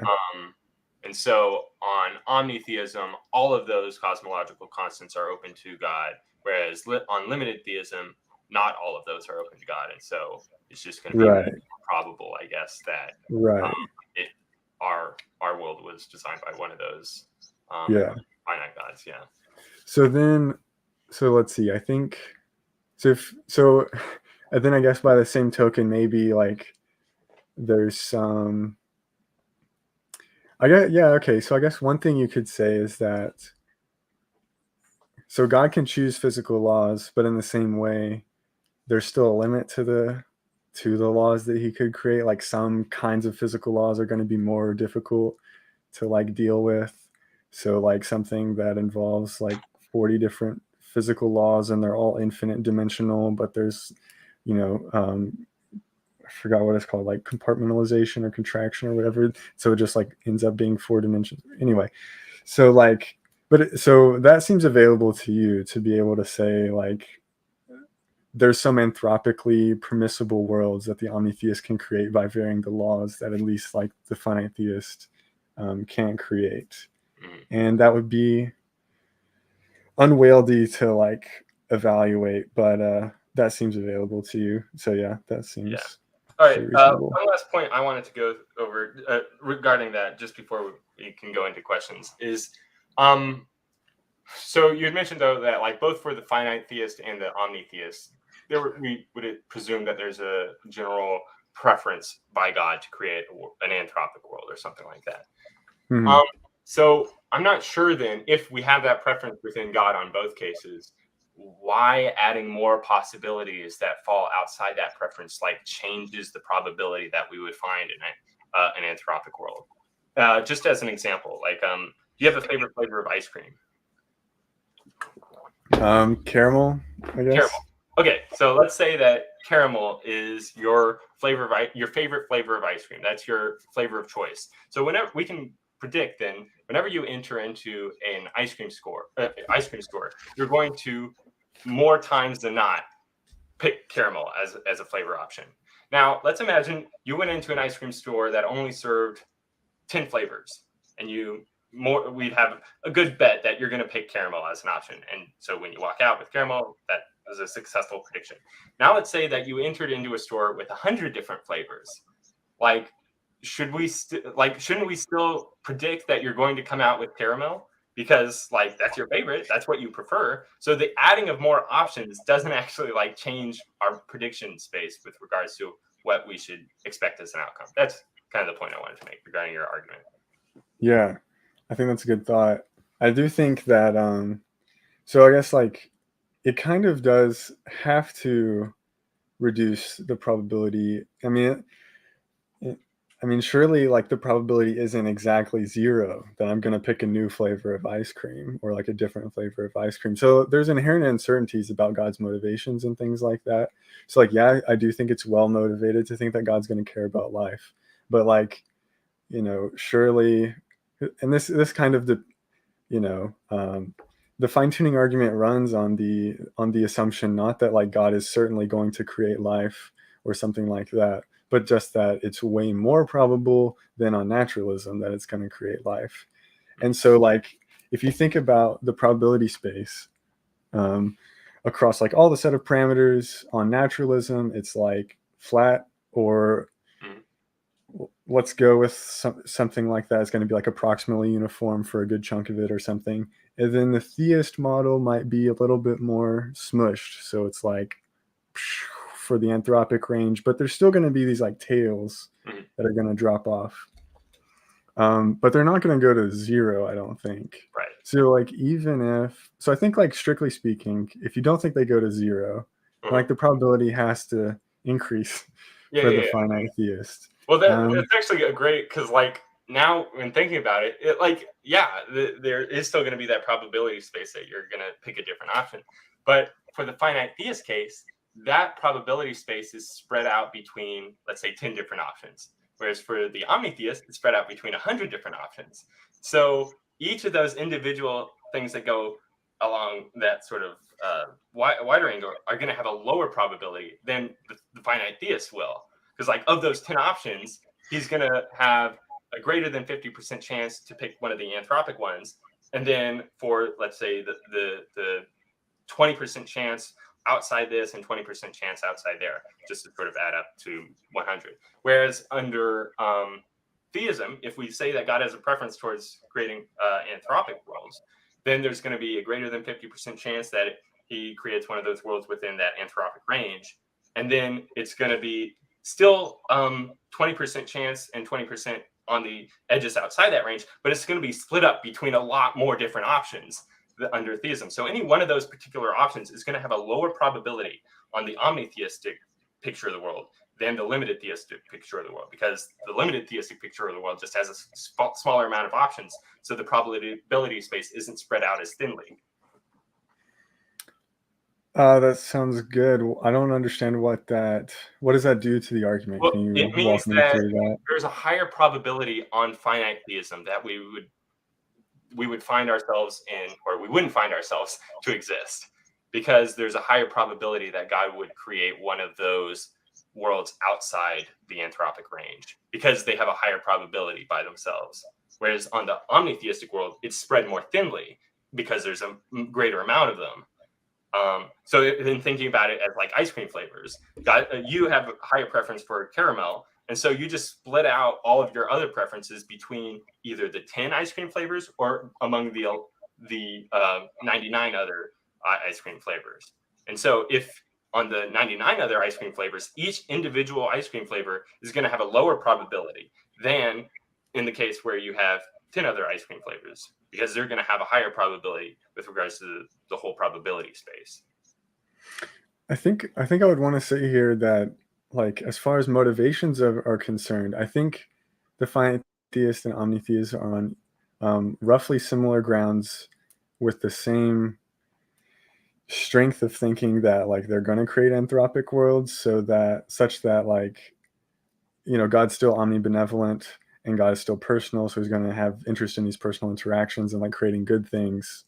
So I guess it's unclear to me why so it seems like the shape of the curve is going to be similar in both cases, but like the tails are just going to extend. Like they're still both going to look like that. Yeah, they both still have to add up to 100% though. So yeah, so if I just like chop off, it's going to be a lot smaller probabilities outside that bell. I mean, if it's the same, okay, I see what you mean. Yeah, I kind of wish like I had like thought of this earlier so I could like have the diagram. Like, okay, here you have this and this, but yeah. So I guess like if we still think we have the same motivations apply, so it seems like that kind of fixes the probability on the anthropic worlds. But then I just think like outside of the anthropic worlds, so I think the fact that we have the same motivations, or have the same like source of motivations, or thinking that God has the same motivations, whatever, that kind of fixes the probabilities of the anthropic worlds. But then like I distribute my credence across like an additional 10 worlds, for example, you distribute them across 100. But like since they're all going to add up to 1, and like your non-anthropic worlds are going to have a higher probability than my non-anthropic worlds. Like each non-anthropic world is going to have a higher, So there's almost like an argument against finite theism given this. Okay. Well, okay. So no. So I think, yeah. So I think like the shape is different. Okay. Yeah. I'll need to think about it. I'll think about it some more. I think you're wrong, but I need to think about it. Very No, well. yeah. That's a good thought. Yeah. Alex has been stunned into submission. You never admit your opponent has a good thought, Alex. What the hell? How dare you? It's like Yeah, I you've know. never. Full debate. I'm feeling Like, feeling He's extra that- generous tonight. This is Alex's first appearance on like any channel or podcast, right? Yeah, I think so. Yeah. Oh. And I don't want to be too mean to John. So, oh yeah, I forgot. Sam had a thought that we didn't return back to ? About probability. Did we answer that? I'm that not discussion? sure. He's. I mean, there have been a bunch of comments since then. I think I lost it, but Okay. I did want to return to some biblical issues quickly, like you know, to what extent is your commitment, John, or Alex, like your like attraction to omni-theism, like to what extent is that informed by the Bible? Like, are the omni-properties in the Bible, do you think, like, or suggested in the Bible? And like, are there other theological concerns that might play a role? Like, Trent Horn made a video recently about how he was critiquing Mormonism, and at one point he said, well, one problem with Mormons is that they're atheists. Or no, he said one problem is that they don't believe in God. And like, that's a pretty significant theological constraint if you think like a finite God is not God. So like, if we were joking earlier about how like if we were having this debate in the 17th century, John would accuse Alex of atheism, and then like and I would win because you would be burned to death. So. Yeah, everyone was getting accused of atheism back then for like minor theological disputes, but like, so like that's one example of a possible theological constraint is like, does this even count as God? Some people say it definitely doesn't. But yeah, like, so to what extent are the omni-properties in the Bible? Do both of you think? And, like, does that inform your view here?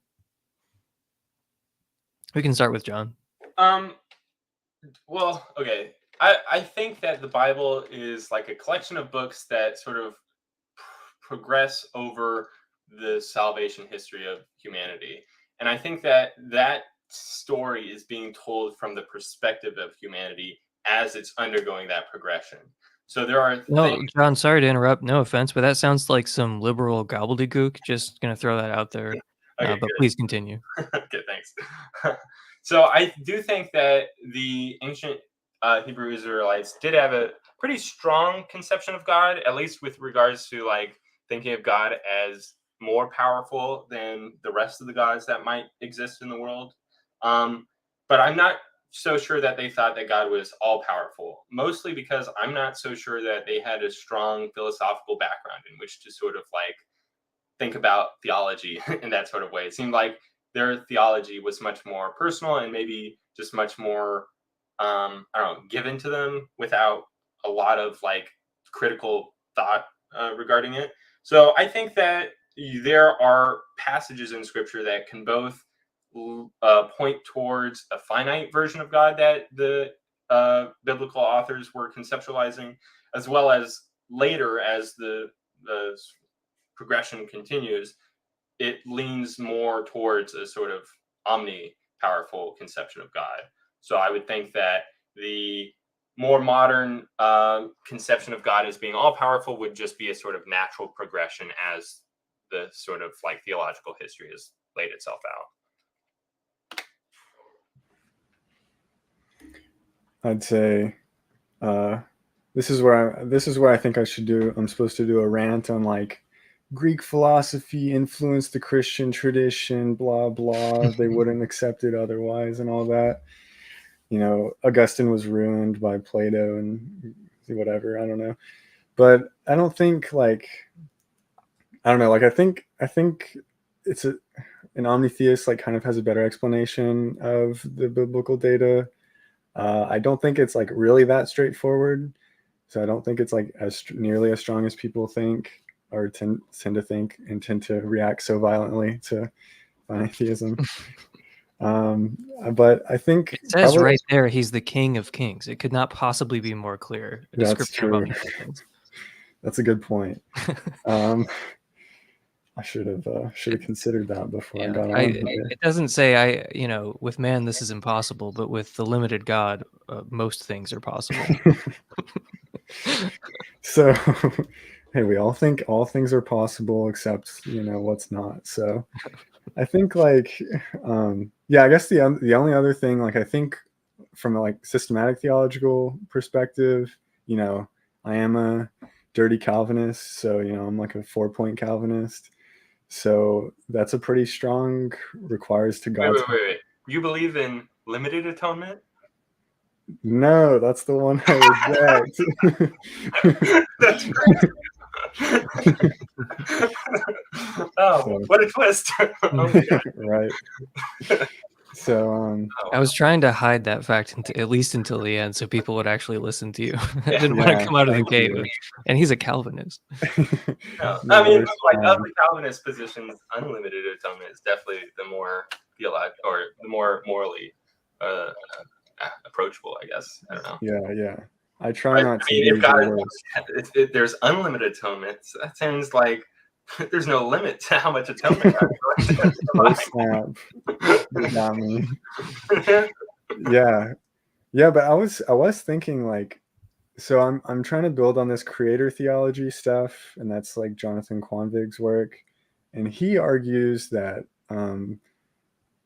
divine conservation is part of creation, and so God would be super intimately involved with every single part of creation, but I don't know, it's unclear to what extent. Anyway, so the point is that seems if that's a really strong notion of divine conservation and sustaining of the universe, but not necessarily would automatically get me the omni-properties, then maybe I could get what I want, with God having total control over and knowledge of the cosmos. I don't know.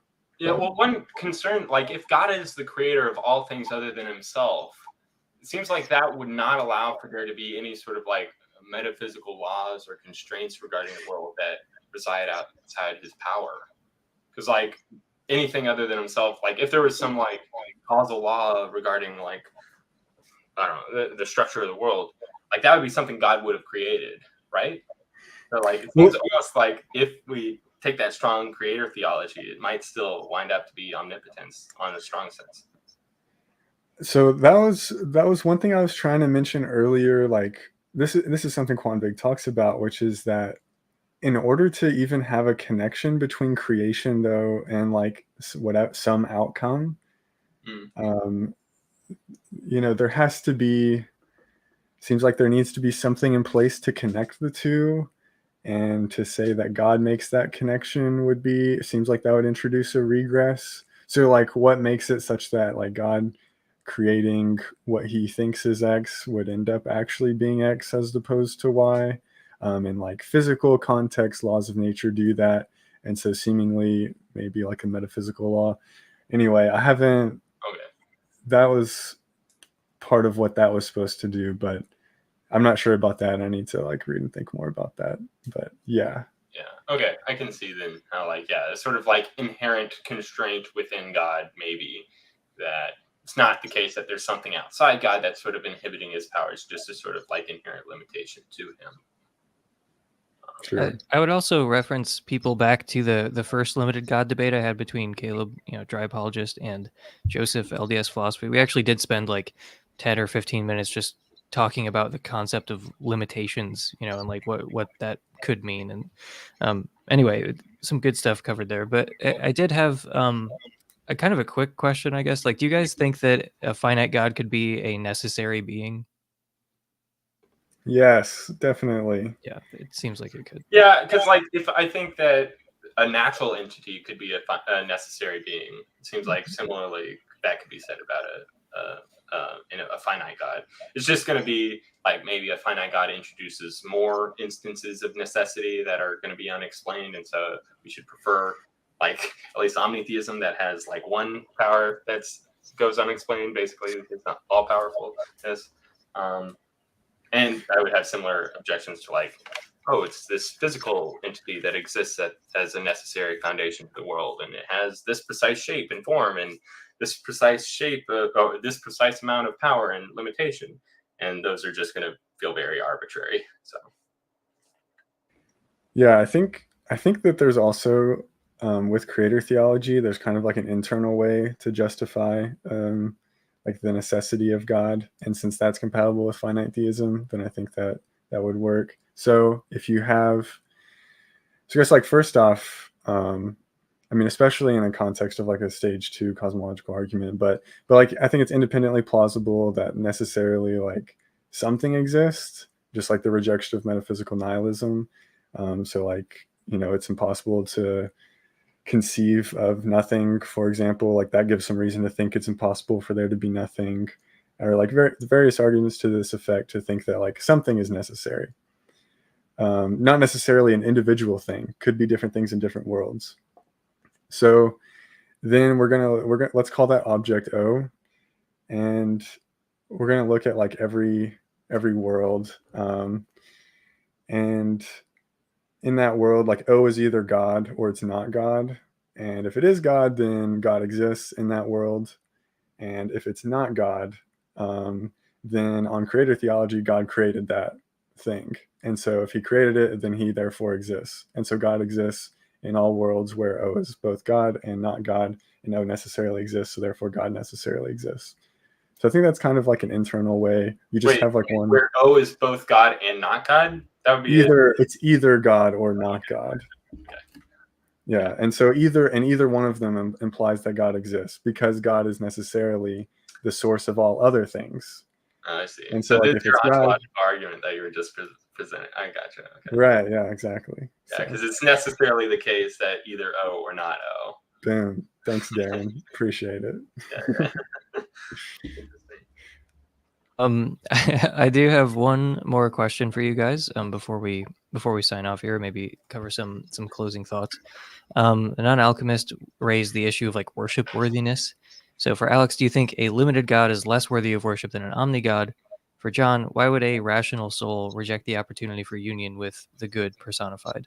So let's start with Alex. So a couple thoughts here. I guess generally no.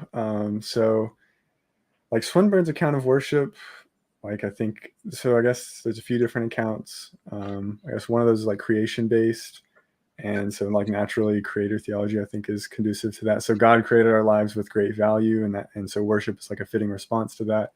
And combine that with God being omnibenevolent, so there seems like there might need to be like an infinite goodness restriction for worship worthiness. So yeah, I think like God kind of like creating our lives with super great value and being infinitely good, and at least more powerful and knowledgeable than every other being. How much good? Wait, infinite goodness? Yeah, that's right. Gotcha. I can accept that. Okay. Then like that seems to be everything we need. Another thought along those lines is that if we think about like, let's consider the possibility that there's a greater being than the finite God that is necessarily the like the creator of all else. If that God exists in the same world as the finite God, like we have reason to think the finite God exists.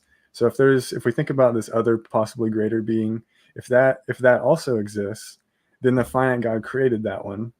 And if it's like, but the finite God is uncreated, and the other one is created by the finite God, so it would seem like it would be lesser in a significant way by that thought than the finite God. So it seems like that would be a contradiction to say that there's like something greater than that God. So I think that on creator theology, a finite God would still be the greatest being that exists.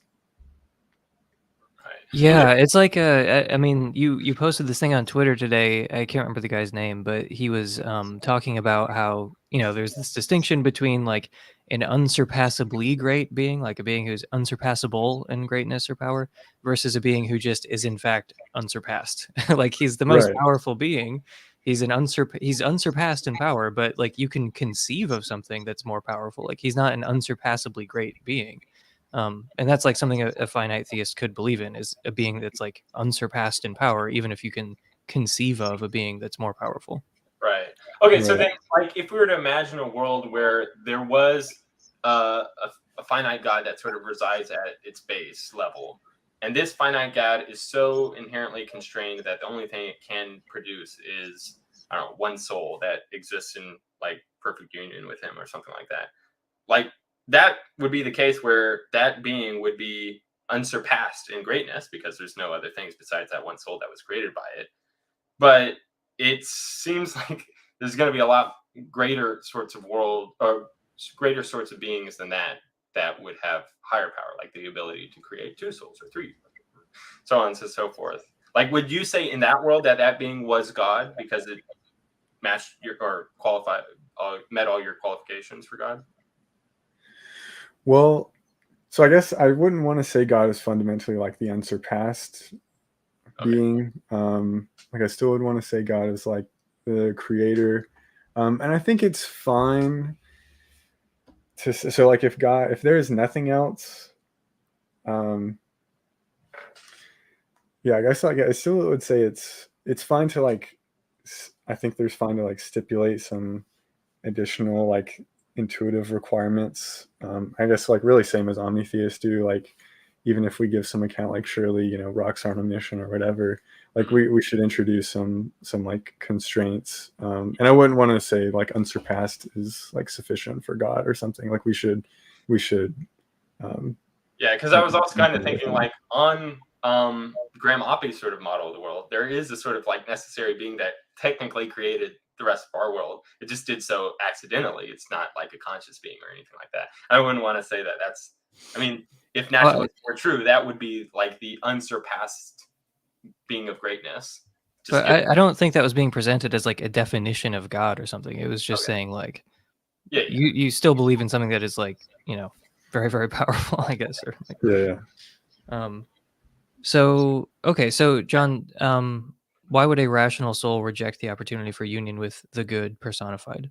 Yeah, so like I had mentioned before, I think that in order for someone to truly experience God in his fullness, they must, I guess, sort of give up their own conception of themselves as a perfectly moral being. So they would have to like admit that they need correction and they need to undergo moral transformation in order to both deserve to live in perfect happiness with God, but also in order to fully experience God as he is fully. Like there needs to be like a person of our world is not perfectly capable of apprehending what the good is. And so they need to undergo a significant amount of moral transformation in order to understand what the good is of itself. But a person's moral character is something that belongs to them as part of their personal autonomy. Like, I don't think that anyone can be forced to undergo moral transformation. It must be something that they willfully accept or undergo. And so I don't like, yeah, and I think that a person could theoretically just be unwilling to undergo that sort of transformation. And that would be like within both their right and within their power to do so. And if someone was unwilling to undergo that sort of moral transformation, it would, by my lights, be immoral for God to sort of force it upon them because that's explicitly going against their wishes. And plausibly enough, a person's moral character is something that is inherently their own, that they have full personal autonomy over, that like it's their right, that they don't have to undergo moral completion or perfection.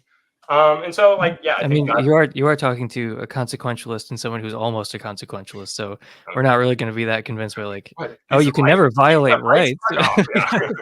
Oh no, not a rights violation to make things much, much, much better. So yeah, that's my sort of like reasoning as to why there is a possibility for hell. And like even using the word hell, people will automatically think of like demons raping you in the ass and stuff like that. But like my while Thomas Aquinas is watching it with glee. like, Yeah, so you don't believe in the I don't know, cartoonish version of hell, I guess, which like maximum negative utility, like forever. Right. Okay, but you still think hell sucks though. It's a very bad state to end up in, and it never ends. Yeah, I think it sucks relatively given what they give up. Like a person gives up a perfect moral happiness with God, and in doing so, they are settling for a much lesser form of happiness, if happiness at all. Either that person doesn't desire to go and undergo any sort of moral transformation, and maybe they're kept in existence because they want to continue to exist as they are, or maybe God sort of diminishes their capacities and their faculties to where they no longer become a being of intellect, and they can exist happily as a non-rational being in the new heavens and the new earth. Like they could technically be part of heaven in a sense, they just wouldn't be enjoying it as fully as those that have accepted sanctification from God. They wouldn't really be like a moral agent anymore. I mean, Yeah. like, but you are imagining a world where there's like a lot of like dramatic evolution, of us like post-mortem, like, or they're almost like different kingdoms or something we're ending up in post-mortem, for different types of people, basically. Yeah. So like the idea that a person that didn't desire to undergo further moral transformation, maybe was actively willing against God, God would prevent them from committing sins further, and so in doing so would prevent their, let's say, their will or their powers of the intellect, and so they would become almost like an animal in some sense, to where there's still something it's like to be that person, and they'll be able to be sustained in existence for all of eternity, but they'll be sustained in the new heavens and the new earth, in which there is like the capacity to have happiness and things like that. It's just not a perfect happiness with God. So you don't think anyone is gonna like suffer horribly for all of time? I don't know. Like it depends upon whether or not suffering is a fitting response to a person's sins. Like if a person deserves to suffer for what they've done, then maybe it is the case that there will be a finite amount of suffering that that person will undergo before they are, say, reduced in their capacities to be able to still enjoy the rest of eternity in a much more diminished state than the beatified. But not infinite suffering. Yeah, yeah. Okay, cool.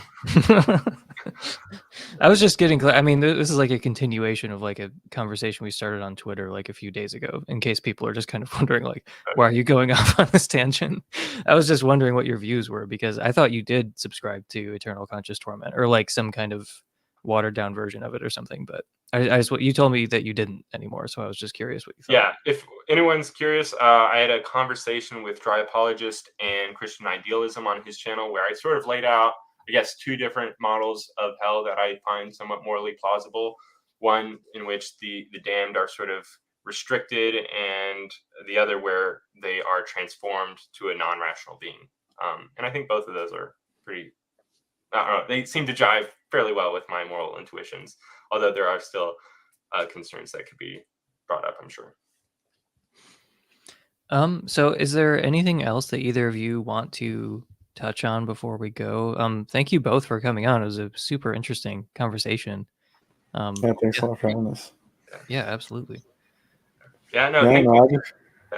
I was You just got it, gonna say John. thanks to Alex for like agreeing to do this with me, because like there was a point where I was like, I'm in the process of somewhat writing a book, and I've kind of like recognized, oh, there's some of these sort of problems with like finite versions of theism and naturalism, and so I wanted to sort of talk to somebody that was more sympathetic towards that sort of view. So reached out to you, and like very happy that you were able to talk with me, and yeah, great presentation today as well. Nice. Yeah, thanks a lot for having me on and inviting me. This was great, and yeah, hopefully I gave some people some reason at least to take finite theism a bit more seriously than they otherwise would. I want to see, like, the Scott Shulkovsky, he wrote a paper about like finite theism and Christianity, and I emailed him and I was like trying to be like, yo, like, why aren't people talking about this? Do you know like where discussions of this are happening? He's like, yeah, it's not really happening. I don't really know. And yeah, I wish it were too. What? It's happening in Mormon temples. That's where it's going on. Yeah, pretty much. So I want philosophy of religion to do more with it. So, Nice. Yeah, it is weirdly under discussed. Like I yeah, don't know. Like it was just I was trying to think like if I were going to debate, you or someone who's like, unabashedly like a limited theist or something, it's like, what would the case be? Would it be the same? Like, I'm not sure yet. That's part of why I wanted to have like, why I was interested in doing this again. I mean, partly just because I think it's interesting for its own sake and because it's significantly different from the kind of perfect being, unlimited theism. But also I'm just like, do I actually have good reasons against like finite theism? Like, do my reasons transfer over? Like, I'm not totally sure. Like, I need to find out. So yeah, I need to think more about it.